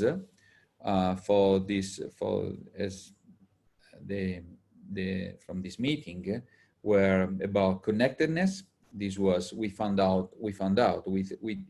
underlined the fact that it was extremely important to be connected. I think one of the reasons why Europe was quite resilient is because the countries were very well connected. There is a European systems of veterinarian control. There is similar systems about the way they were tested, animals and human beings were tested, and there was a shared decision about trade barriers. So that helps very much. And useless to say also, there was important the fact that scientific community in Europe is very much connected, mainly thanks to the EU support to research. And we also we talk a lot about transdisciplinary importance of transdisciplinary approach. Sharing information is essential. We try to share the information as much as possible. Hiding information creates only disasters. For all these reasons, the European food production was quite resilient, as I say already several times. And maybe also we could be, or we always think to be a kind of a guiding role for sustainable production, to have this approach to a sustainable production. Maybe we were forced to focus on this, on the sustainability, because our society is pushing us very much on this, and most of the support, economic support to do research in Europe is in this direction. And so this also came out to be useful in the times of COVID-19. What we have to do is to improve again coordination of efforts, not only within Europe, of course, but also worldwide. I think it's the purpose of this meeting today is that these days is this. And we also thought that, as many people said, there were this crisis could be predicted. And since it could have been predicted, we should spend more resources on prevention, not finding the trouble and then solving the issue after the trouble happened. So we should invest more on prevention. I think that's it, Timothy. Thank you very much, Andrea.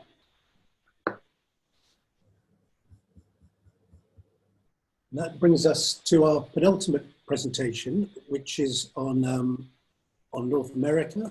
And Mitch Cantor from the Global Dairy Platform USA will talk about the regional workshop for North America.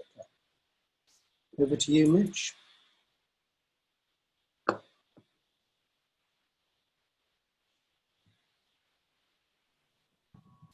Yes, hello, can you hear me? You there? Can you hear me? Must be. I can't hear you. I can hear you and I can see your presentation, Mitch. Thank you very much. Go ahead. All right, great. Thank you very much. I'm happy to be here today representing the North American regional contingent that met on September the 2nd.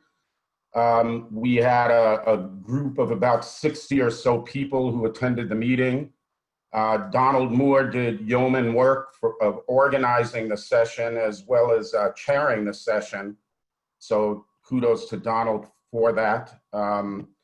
And like many of the other groups that spoke today, in which I heard a number of similarities with many of the regions of the world and some differences as well. But our charge, as was the charge of every other regional group, was to look at the challenges that were posed by COVID-19 and maybe some of the lessons that were learned as a result of the pandemic. We had 8 speakers during the session, and it was a very diverse group. Turned out to be some excellent presentations from folks who were representing various pieces of the sector. For example, we had a number of speakers who represented producer organizations like Mr. Paul Bleiberg from the National Milk Producer Federation in the United States, Liz Wagstrom, who represented the Pork Producer Council, Ashley McDonald from National Cattlemen's Beef in the United States, and Fawn Jackson from Canadian Cattlemen's Association. They more or less represented the producer's perspective of how COVID has affected the industry. Doug Glade from Dairy Farmers of America represented more of a processor's perspective. And then we had a few folks who represented various NGOs like Tim Hardman from World Wildlife Federation, Esben Larson from World Resource Institute, and Alex Rinkus from Health for Animals. So again, I think we had a very diverse group of speakers who looked at the COVID situation and its impact on industry from a number of different perspectives. Just summarizing a number of the issues that came up that were pretty common among all the industries represented at the meeting. One, almost everybody said overwhelmingly that in the case of a pandemic or future crises similar to COVID-19, effective communication among stakeholders is key. Some folks spoke about embracing technology and digital tools, much like we're doing today on this call, where we're all becoming adapted to meeting remotely. There was a number of folks who spoke about the need for effective communications via these sorts of media in the future. Some folks spoke about the importance of pre-existing relationships to engender trust. Where relationships exist, it was easier to work through some of the issues created by the pandemic in a more seamless manner. And then others spoke also about having risk management programs in place and worker safety protocols in place in advance as being key to having a seamless or a more seamless transition from normal times to the pandemic.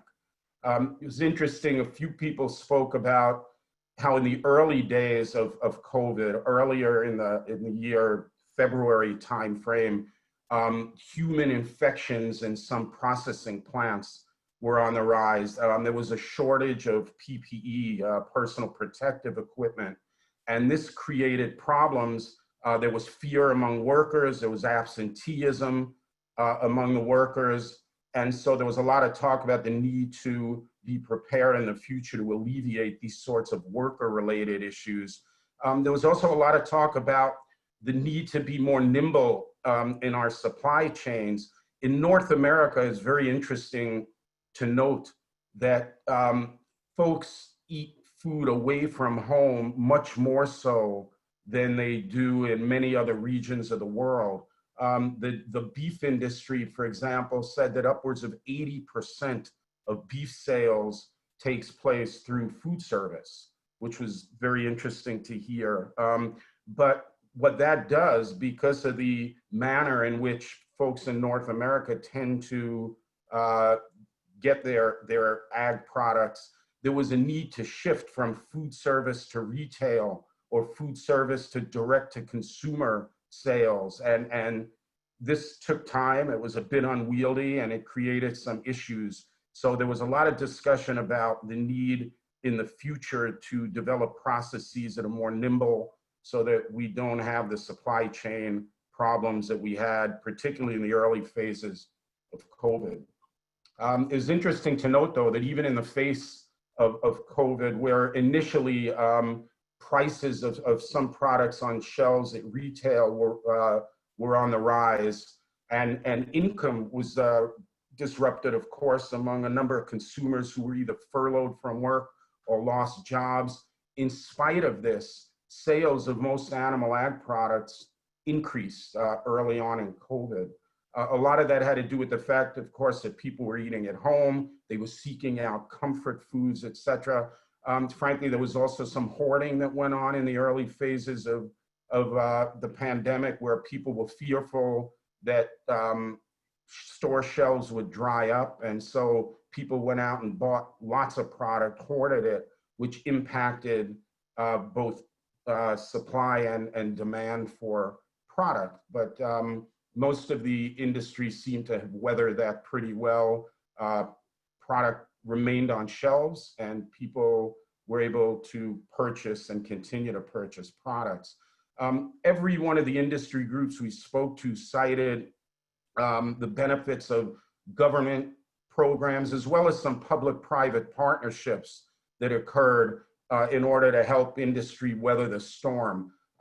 One thing that everyone spoke about was that both the US and Canadian governments designated food and agriculture sectors as critical infrastructure. And this was key because it allowed supply chains to remain open, products to be shipped and delivered, et cetera. So we didn't run into any, large scale shortages as a result of that. Number of purchasing and buyback programs were put in place by the government. Programs like farmer to family programs, where the government would purchase product and then either sell or give it away to consumers, was a means of keeping producers whole or near whole during the early stages of the pandemic. So this was cited by a number of folks as key. And Canadian Beef Association representative spoke about a number of livestock programs that took place in Canada, like a price insurance program, increased lending capacity to producers, emergency wage assistance, et cetera, all of which helped to mitigate issues for producers and processors during the early phases of the pandemic. Some other issues that came up that were of interest, I think will be of interest to some people. The beef industry cited in the future in North America the need for smaller regional packing facilities that might help mitigate some of the issues with supply chain in the future. There was talk about the fact that large processing facilities that distribute to regions far afield from where the facility is located created problems early on in the pandemic. And this opened up eyes in the industry for the need for smaller regional facilities, which probably has long-term implications for sustainable related issues as well. But that was something that came up a couple times among a few of the producer organizations. It was also interesting to note that the sectors that were able to either hold back animals or slow production, particularly the beef industry and the dairy industry, were able to employ various tactics. So it minimized the need for dumping of product or waste of product. Whereas in other sectors like the pork industry, where they have a different model, where animals are brought to the pen and then shipped it as one group off for slaughter. This created a backlog, a tremendous backlog of literally millions of animals that needed to be dealt with. And so there were more giveaways where the industry was giving away animals, live animals to folks to process themselves. There was more euthanization that took place in the industry. And so I think the pork industry is rethinking some of their processes of how they bring animals to market and process them. Prior to that, as a result of some of the processes that they employed, which created problems for them that maybe didn't exist quite to the same extent in some of the other agricultural sectors. And finally, the NGO folks who spoke obviously came with a little bit different perspective. They weren't citing most of the industry-related challenges and lessons that came up from their perspective during COVID. They cited a number of issues related to the human element, to the environmental element that cropped up. And a few of them mentioned the fact that COVID certainly has increased food insecurity and exacerbated food production issues in various regions around the world. It will push more people into extreme poverty, certainly more so in some regions than others. And I know some of the early speakers spoke about this, but this is certainly something that needs to be kept in mind and dealt with for future crises like COVID. There was also some talk about an increase in zoonotic exposures that have occurred in recent years for various reasons, including increased population growth and other factors.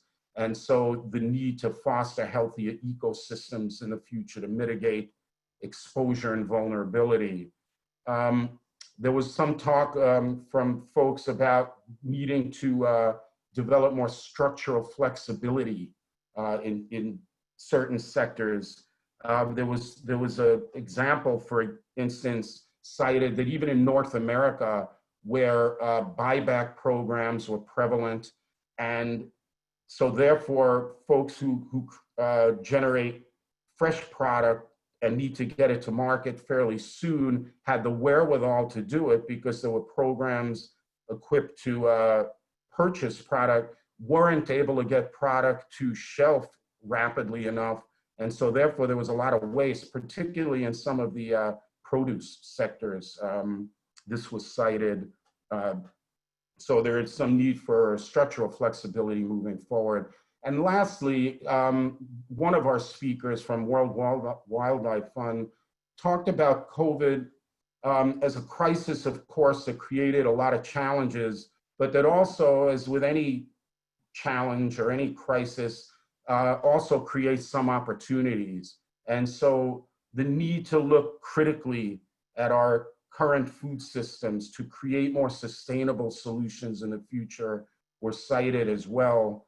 And while we didn't have enough time during the session to get deeply into what some of these solutions may be, I think some challenges were raised from folks in the NGO sector to folks in the agricultural sector that hopefully will be discussed and adhered to in future meetings.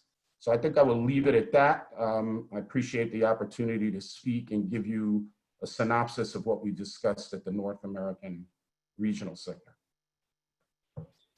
Thanks very much, Mitch. That was very nice and clear.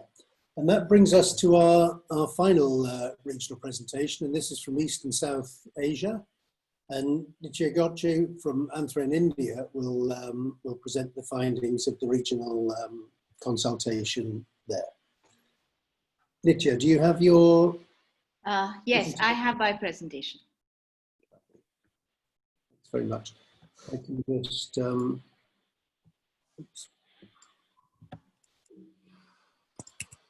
Thank you, Tim.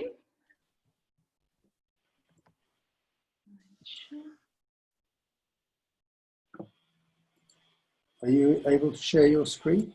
Yeah, can you see it now? No, I can't.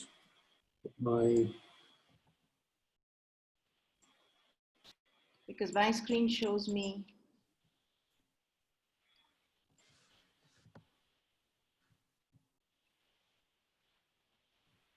Is it visible? Yes, sure. Sure. Okay. Thank you. Thank you, everybody. And we're on to the last presentation, to the continent where it all started, actually. So welcome to Asia. Good morning, good afternoon, good evening. I'm Nitya Ghotke. I represent an organization called ANTRA. And along with Ilza Kohler-Rolfsen of LPP, and both of us represent the Life Network, we organize the MSP for the rest of Asia, which is the countries of South, Southeast Asia, and East Asia. The online MSP was held on the 9th and 10th of, I need to get rid of the chat box, yeah. The online MSP for the rest of Asia took place on the 9th and 10th of September at about 11 o'clock Rome time. The meeting was well attended by stakeholders representing different groups. I don't have a detailed summary like some of the previous speakers had, but we had people from NGOs, donor groups, research institutions, the government, the private sector, as well as several GASL partners. We had CIRAD, BSF, ILRI, Life Network, HPI, Pepper Project International, Donkey Sanctuary participating as panelists, contributors to the inputs, or from the audience. The event was organized as a set of panel discussions, so we had it over 2 days. So on day one, we had questions on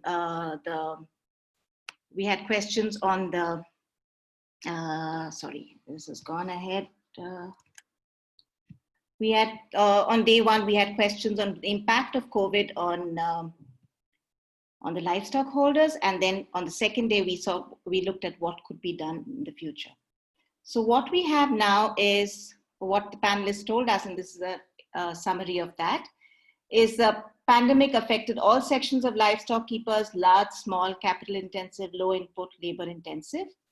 The impact was varied with several disruptions in value chains, which had negative socio-economic consequences, but the effect as yet is largely unquantified. That's really, we don't have enough data on the kind of problems that are there statistically on the kind of problems across sectors. So this is what we have. There were other issues at the time, like the drought in Mongolia. African swine fever was a big problem in Southeast Asia, and even parts of other Asian countries, which added to the problem. And to this, I would also like to add that locusts in Pakistan and India in May added to the problem. There were movement restrictions for pastoralists, and this led in some places not only to problems for them, but also led to problems like overgrazing. This was mentioned from Mongolia. In China and Cambodia and some other countries, livestock prices came crashing down. But the purchasing power of people had also reduced. So although there were the producers faced a loss, and also people couldn't really buy, poor people couldn't buy, although there were food shortages because they didn't have money due to lockdowns and economic problems.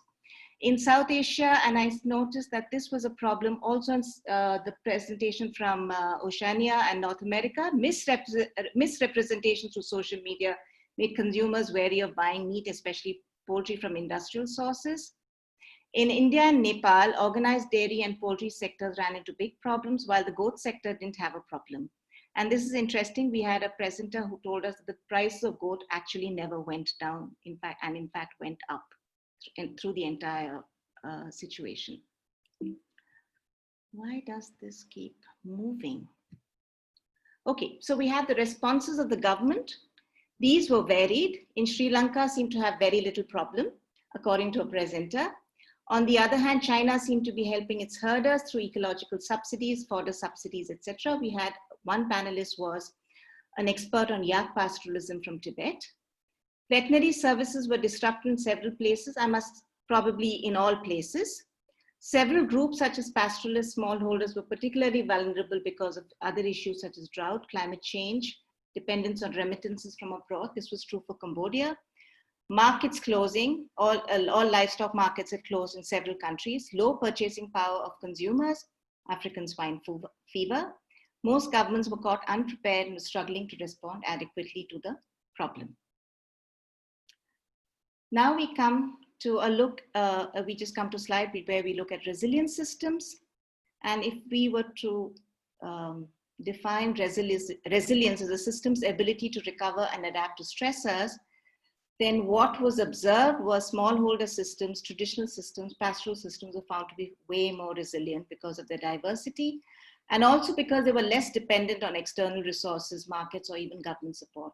Traditionally, many of these systems have not received, invisible in the eyes of the government, haven't received support, so they just managed to stay afloat. Where networks and farmers groups were strong, there were less problems. This came through from experiences in Laos, for example. NGOs, civil society organizations, community animal health workers helped a lot to shoulder the shock in several situations. Ethno-veterinary medicine practices increased when other systems of veterinary healthcare were not available. Local markets, sharing of food, new supply chains, online platforms, and new opportunities. And this has come across in a lot of other presenters I've been noticing. And interestingly, there were also new entrants into livestock rearing. In India, there were returning migrant labor who had to leave the cities during the period of the economic lockdown, and several of them came back home and took up, for instance, goat rearing, because that was one of the opportunities that they could handle.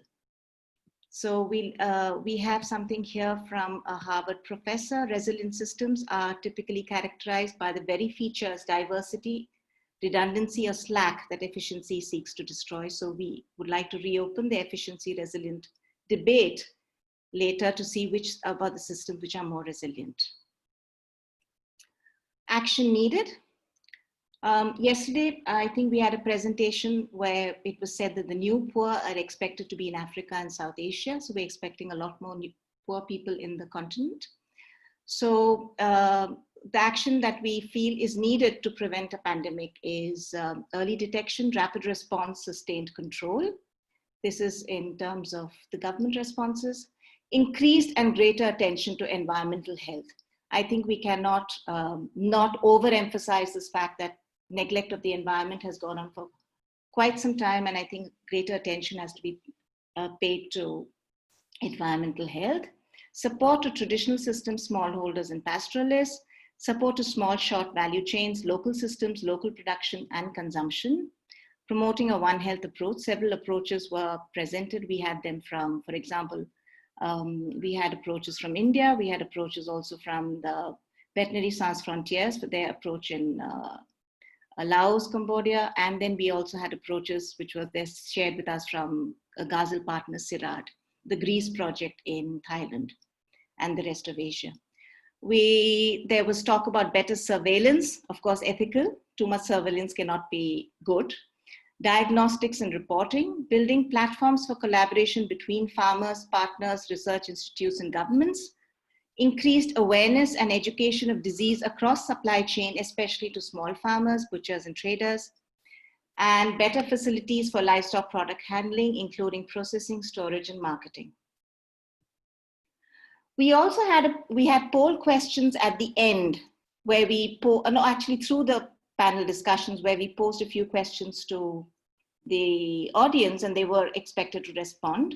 So one of the questions was the role of veterinarians. Will they continue to play a critical or an increased role in the future? And most of the participants felt yes, they would continue to play a critical role in combating and preventing future pandemics. The next question was, will there be more pandemics in the future? Do you expect them? And almost all the participants felt there would definitely be more pandemics, but perhaps we're better equipped to handle them having gone through this experience this time. The third question was, are traditional systems more resilient?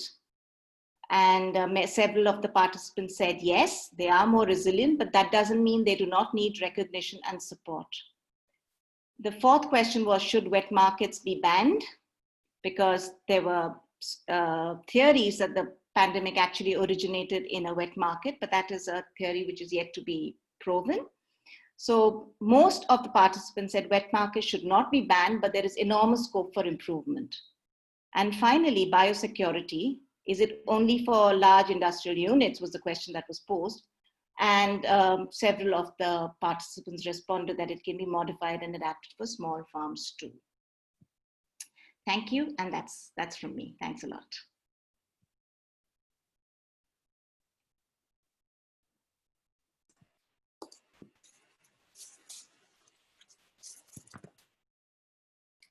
Thank you very much, Nitya. Is it Nitya or Anthra who's presenting? I'm a little confused.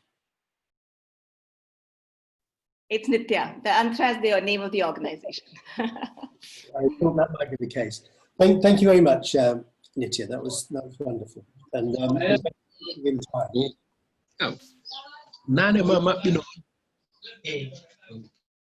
sorry, if everyone could mute, please, that would be helpful. Now we've come to the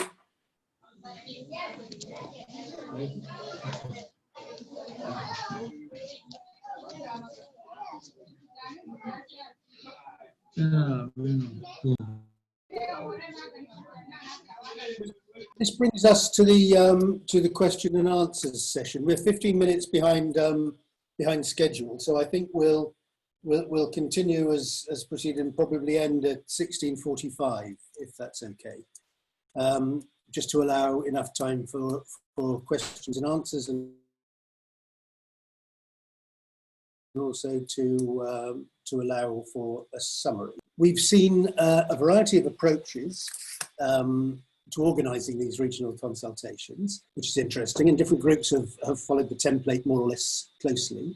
There, I think, are a number of common messages. Certainly that it's better to be, sorry, I lost my screen. It's better to be prepared for such events, and that prevention is better than cure. Digital technology seems to be an important approach. One Health approaches have been emphasised, and it's interesting to see that it seems that the impact has been of the COVID pandemic has been mitigated by the more resilient food systems, and that's not just high-income country systems. There's that divide as well. But what's come out of this is that different types of systems seem to be more susceptible compared to others. For example, the monogastric systems with high dependencies on inputs and imports tend to have been more impacted than, for example, the more extensive systems, which seem to be more resilient. And the clear outcome from that is that there needs to be a transition towards more susceptible food systems. We've been curating the questions that have come into the chat. I have a few general comments which I will present firstly. The more important general comments seem to be that there are interesting similarities between all of the presentations in the regions, particularly Africa 1 and 2 and Latin America, and that possibly bears out some of the comments I made just now. The first 2 months of the COVID-19 pandemic, demand and prices for poultry meat was dropped for fear of zoonoses, and awareness needs to be raised regarding that. And the third point that's been pulled out as a common comment was that every region has faced problems of livestock production systems due to COVID-19. Global collaboration and experiences are needed to close up the crisis based on the solutions. Now, some specific questions. There's been a lot of questions, but we've had to filter some out. I have 7 questions here. The first one is from Philip Kiro to Sherry Talawali, and the question is, to what extent are farmer organisations involved in regional meetings, and how can their participation be improved? That's a question for you, Shirley. Okay, let me try. Maybe other members of the team who are online might chip in as well. Couple of things. In the Africa 1 meeting, certainly we did have some farmer participation, and it was really, really good to have that because they brought a very real on-the-ground perspective, quite often sort of tempering some of the views that were perhaps coming from those of us not closer to the ground, let me say. That's one. But I think, Philip, you've asked a question that GASL itself has probably asked at almost every meeting of the global agenda and some of the guiding group as well. How can we get better representation of farmer groups, not necessarily just farmers? So I think that's something we need to take on board much more. And of course, the issues that we've been discussing today have highlighted the importance of not just having farmer groups, but making sure that this is a platform whereby those groups can be connected to a whole range of other stakeholders for a two-way flow of information and knowledge. So, thanks. Thanks very much, Shirley. I think that's a very helpful response. The second question we have is from Christian Patterman, and this question is directed to Barry. And the question is, how can we make these issues known to the global public? Barry, would you unmute and provide us your thoughts on that? How can we make these issues known to the global public?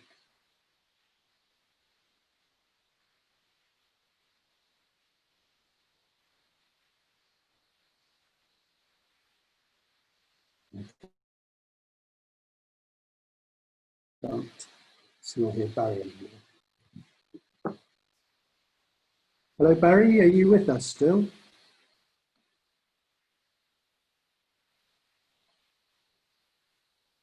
We can come back to that if Barry comes back online. He seems to have dropped off. The third question we have is again from Philip, and this is to Shirley and Barry. So in the absence of Barry, perhaps Shirley, you could address that. And the question is, in the Africa regional meetings, were challenges such as scarcity of resources, such as water, pasture, and disease control, that require regional approaches in implementation discussed with regional economic communities for update and action? Two quick points on that one.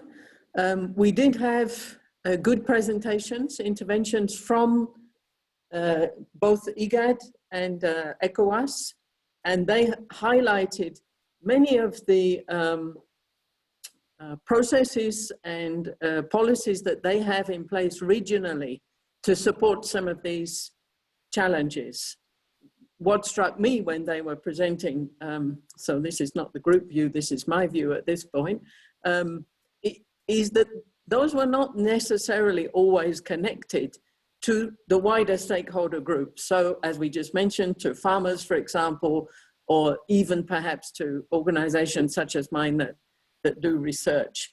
Some of those connections could really benefit from being strengthened. And then secondly, one of our presentations was on the animal health and welfare. And as part of that, but also more broadly in the discussion, we did have the issue, especially of transboundary diseases, raised a number of times as something that needed a bit more focus than perhaps it was getting. Thanks, Tim. Thank you very much, Shirley. The fourth question that I have here is directed towards Liz Wedderburn about Oceania. And this is from Isli Köhler-Rolofsson. And the question is that it sounds as if Oceania did not have any problems. And maybe this is because it's mostly grassland based and is not dependent on feed imports. Liz, do you have any thoughts on that question? Oh, sure. Yeah, no, certainly Oceania did have problems. I think with the grass-fed is a really interesting point with regards to still requirement for imports with regards to, say, animal health supplies and things like that.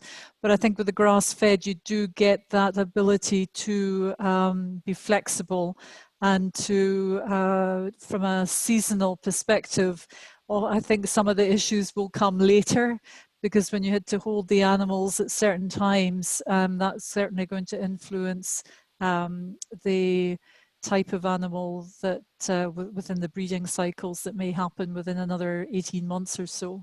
So I think probably one of the key things that around the problems, I guess the lessons, was that communication and coordination across the sector. It acted as one, and I think that was really probably one of the key interventions that were helpful. Thank you. Thank you very much, Liz. And Liz, I have another question for you. This one is from Elizabeth Katushabi, and this firstly compliments you on a great presentation. And then says that Oceania farmers were stressed because they could not sell their ready animals. Our herders could have been stressed too because there was a low demand for meat and milk. However, they are used to adjusting to the laws of demand and supply, so they manage to survive and avoid the stress. I guess that's more a comment than a question, but Liz, perhaps you'd like to respond to that comment? Yeah, I think that I think it's really important that the well-being of farmers is acknowledged through this whole crisis, and also it's really, if we can find collectively through GASL and through these meetings, how different farmers, what builds resilience and mental health, I think is extraordinarily important. So not just thinking about the animals and the environment, but actually a focus on the well-being of people, I think would be something that we haven't done enough of. And it's certainly come through very strongly through this crisis. Thank you. Thank you very much, Liz. And another question from Isley, and this one is for Andrea, and the request is for an explanation, some clarity about what is meant by connected circularity. Okay, here I am. Yeah, it's the connection of two circular economy. One is the food security, which is together with the other one is the resource security. So when you put together the food security, which go for production needs, production efficiency, and then a resource efficiency with resource security, the two things, the resource and the food security, work in a circular way and in a connected way. It's not easy to explain if I don't share with you a slide maybe that was presented today by Martin Scholten. If you want, I can share with you this one. Yes, very quickly, if you can do that. I'm gonna do it immediately. Stop my share so you can yeah, fire your slide up. That will help.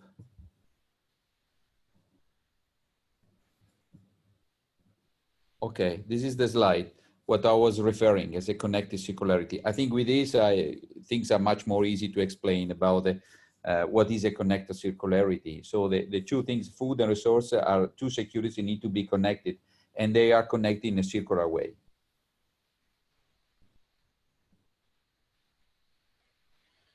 I think that is it clear enough? I think that's very clear, yeah. And that slide certainly very helpful, that slide from Martin.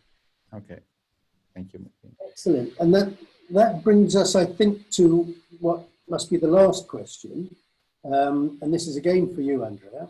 And this is from Christian Patterman. And the point made is extremely interesting, diverse priorities and ways to have coped with the crisis. What will be the best practices for the globe, as each region will have its own conclusions drawn? This is much beyond my expertise, Timothy. Christian is a nice friend and a gentleman. He make me a trick with this one. Anyway, hello, Christian. Good to hear from you. Anyway, no, as well, it's clear what he say, what we hear all today, and that there are certainly different conclusions by different regions, which is obvious because we are in different economic status. We have a different society. But on the other side, we are all connected. I'm saying something that is obvious and logic here. I don't say anything extraordinary.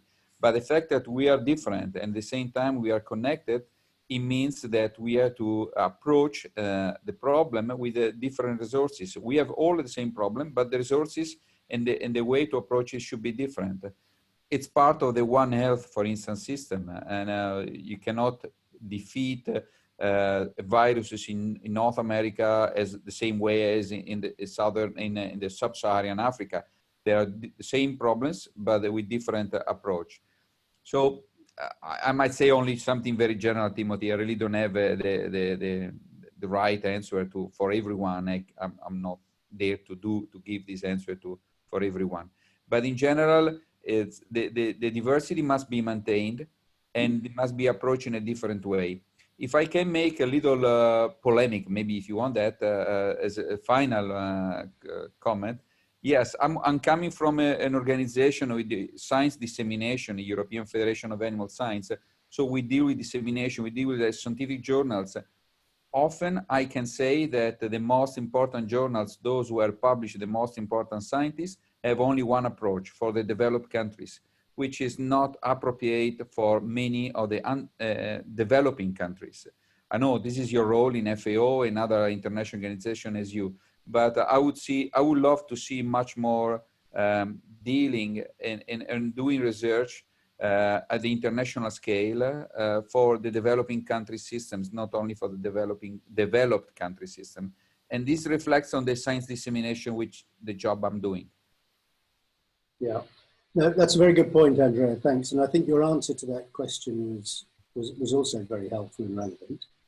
And I think really that's a very broad question for GASL. And I think that when the GASL Secretariat put all of these presentations and findings together, which is going to be a fairly tricky and monumental task, hopefully that will address the issue of how we take into account these different regional perspectives in global action plans. Yes, it does. It does. Okay. So with that, I am now going to hand over to Nancy Bourgeois and Rogerio Mauricio, who have the rather intimidating task of summarizing the proceedings of the day. Who is going to present this? I start. Rogerio, you will start. Yes. Yeah. Are you going to present some slides or just? Yes, please. Yeah, okay. If I can share my screen, it'd be nice. Share your screen. I just unshared mine.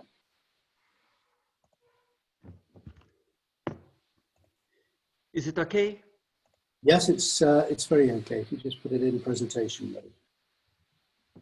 Is it fine? Yep. Yeah. So it's a pleasure for me to do this summary of the day. And I'm talking on behalf of the Academic and Research Cluster. And if I miss some points, please let me know because we can complete it later. So we saw several similarities among the regional meetings. And I highlighted that in red just to emphasize those similarities. So I start with Africa 1, English-speaking Africa. We receive a normal number of people, 215, and 100 participants in 32 countries and 16 in Africa. The main topics were many issues cross-cutting and interrelated through the sustainability domains. Food security and especially food system resilience was mentioned, includes climate change, as mentioned for Henning. One Health recognized as essential, so please pay attention that it is in red. New technologies, digital solutions, and research, digital research were also included. Small scale playing better than large scale. Small scale farmers are playing better than large scale. They said that we need to rethink business model, and also livestock needs to be part of the building forward sustainable resilience food systems. And for the last, they mentioned the importance of the dialogue, and dialogue is an important word for GASL. Dialogue and coordinate solutions, collaboration between stakeholders. That's the main point that I took from the Africa 1. I jumped to Africa 2, French-speaking Africa, 7 participants. The first one, the impact are constrained. Hello? Pardon? The impact. En primer lugar, Can I go ahead? Hello? Rogerio, I think so. I'm not sure what that was. I think it's okay. Okay. Yeah. So, Africa 2, the impacts are constrained depending on the countries and areas in the 4 domains. They mentioned the resilience measurements were taken, like they give some feed for animal health, logistics, etc. They emphasize the importance of mobility as a factor of exchange, resilience to be secured because of the mobility of the animals. Intensive systems were too dependent on imports. It's very important point. And the formal sector achieved better dialogue with the institutions to adapt to adapt measures to crisis. The last one, the Eastern Europe, was a little bit hard because they put that together, and they received 100 invitations, and 30 people attend to that from different countries and livestock systems. They mention about the holistic approach. They mention about addressing all levels and supply chains. Example, farms should be attended. Building resilience and prevention instead of dealing with the impacts. Reduction of dependence. We need farms inputs. Identification of barriers to control disease. And they mention about the investments, and they emphasize sustainable economic growth, resilience to crises and disasters, reduction of negative environment externalities, and strong contribution to poverty reduction, small farms and family farms, and economic assessment of planned interventions. So those are the main points. Now, please invite Nancy to do the others. Sorry, I needed the Latin America. Sorry about that. We got 8 participants from 11 countries. They measure about the diverse social and economic impacts in the livestock system and chains. Livestock world will be not the same post-pandemic. It's a fact, but we have opportunities ahead that should be explored. Livestock has a significant potential for resilience in times of crisis. The need to strengthen production chains in relation to the sustainability, environment, performance, biosecurity, and animal welfare. And we need policies for livestock smallholders.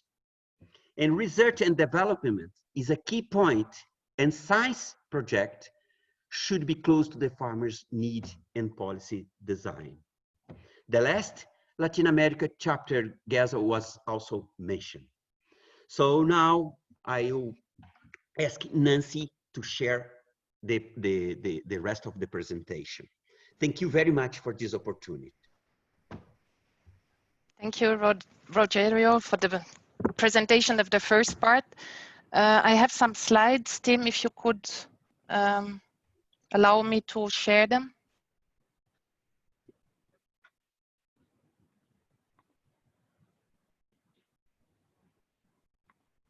Do you hear me? Okay.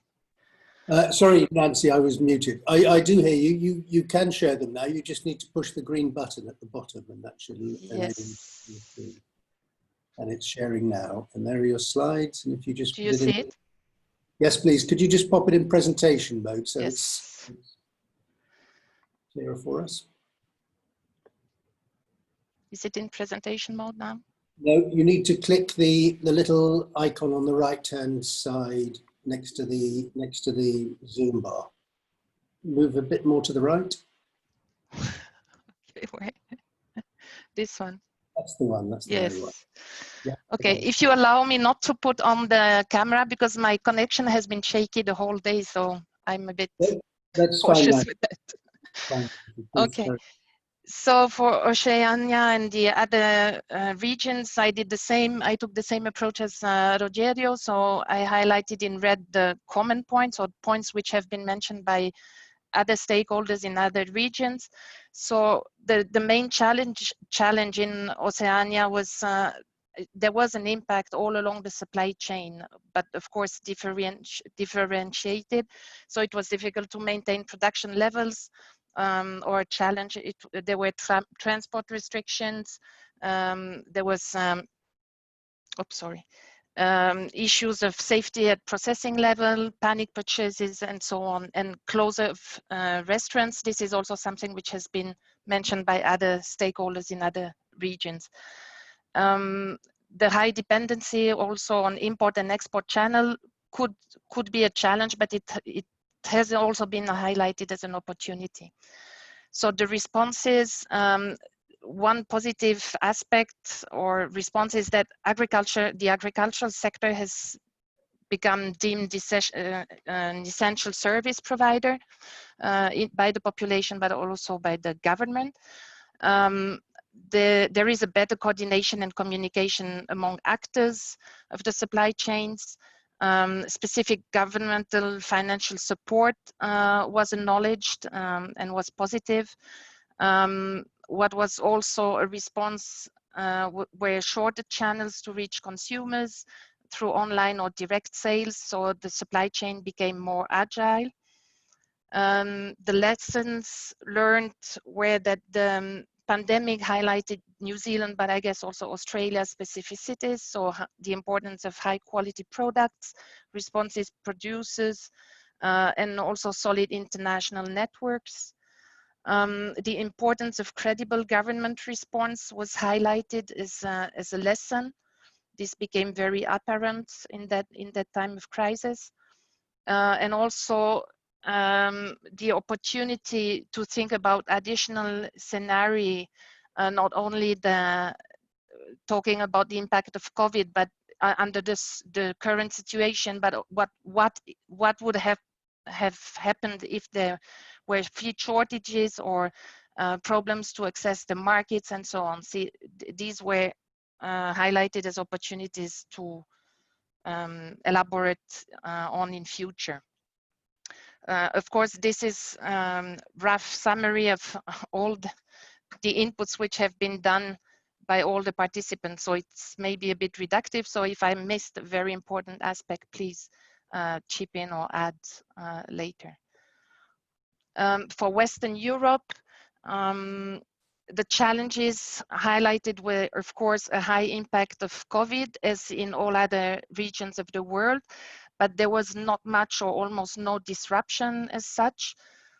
COVID compounded existing challenges, so climate change, youth engagement. So there is a need to make food systems healthier in future. There was a problem of misinformation. This is something which has been highlighted almost everywhere. Misconception, misinformation. Then the lessons learned, the systems in Western Europe proved to be highly resilient. And what is important for the future is to promote this positive aspect of the current systems in Western Europe in order to avoid wrong decisions and wrong policies potentially. The connectedness was key for resilience, the connectedness across the scientific world, across vet services, etc. The coordination will be or is crucial and will be crucial in future to prevent the next pandemics. Another finding from Western Europe was that farm animals were not affected by COVID-19. And this is related to this part of misinformation, because this is a message that we heard a lot from different sources. So scientific evidence showed that farm animals are not affected. Opportunities in Western Europe, One Health or even a global health approach, including planet health, has been highlighted as crucial, and this is also a common point with other regions. Time for task forces and concerted action. In that regard, GASL plays a very crucial role. So the past and current efforts of GASL should remain in future. The term of connected circularity, I will not come back to this because we got an explanation of what it is. And then the transdisciplinary approach was highlighted as well for Western Europe. Then North America, the challenges were a disruption in some sectors at the early stages, but without long-lasting effects, if I can say like this. So there was a resilience as well of the sectors. A shift from food services to individual consumption was really marked in Latin America, and this, sorry, in North America. And this showed the role of restaurants, canteens in the demand for specific products. many people became, or many producers became aware of the role of these public services. No, it's not public services, but public consumers or institutional consumers, and their importance for some sectors. Again, the importance of concerted action has been highlighted, as in Western Europe and other countries, and also the high importance of having risk management programs to anticipate, or at least to deal to be more reactive with the crisis. The importance of trusted relationship along the supply chain was highlighted, I think, like in Oceania. Then the importance of government policy and financial support was highlighted, but these responses from the government were deemed to lack a focus on sustainability. Then again, the crucial role of communication, as in other regions, how crucial it is in crisis time especially. One aspect which I think has never been mentioned in any other region, or at least I was not aware of it, is the role of private-public partnerships, for example, to buy equipment or to fund research. This was something probably very specific to North America. And another lesson learned or recommendation was the need to reduce the environmental footprint, not only at production, but also at consumption level.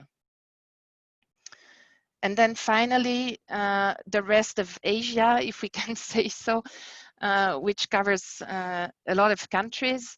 The challenges were that most sectors and all sections of the population were hit. There were disruption in some sectors, including vet services.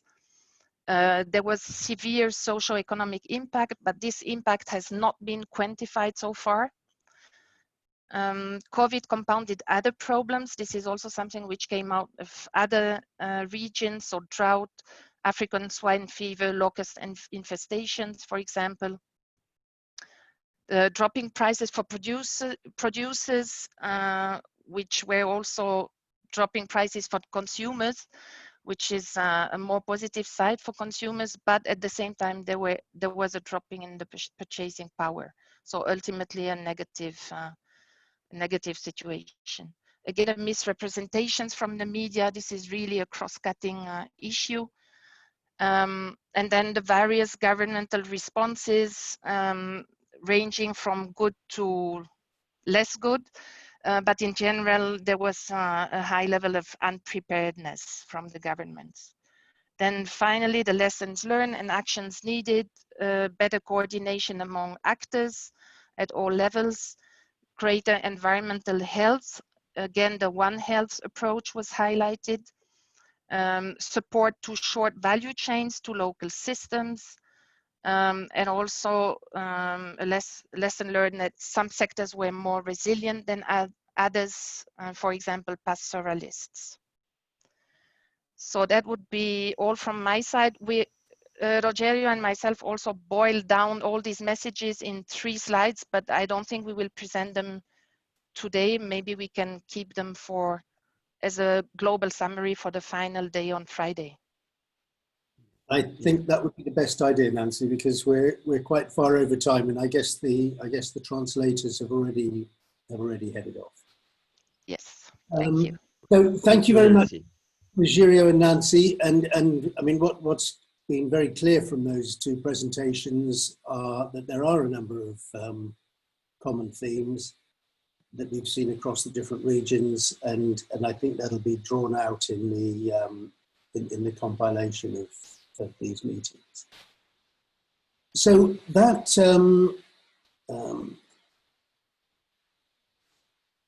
that draws us to the end of today's meeting.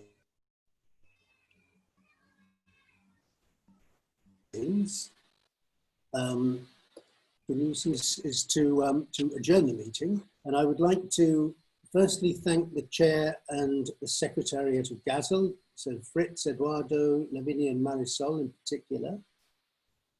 Thank you very much to all of you participants for active discussions, interesting questions and comments on the chat. And particular thanks to today's speakers for their very interesting summaries, presentations of the regional meetings. So with that, I'd like to close this meeting.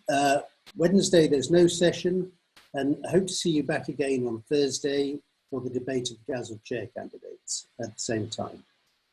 Thank you very much. Bye-bye. Thank you very much, Tim. Great job. Thanks.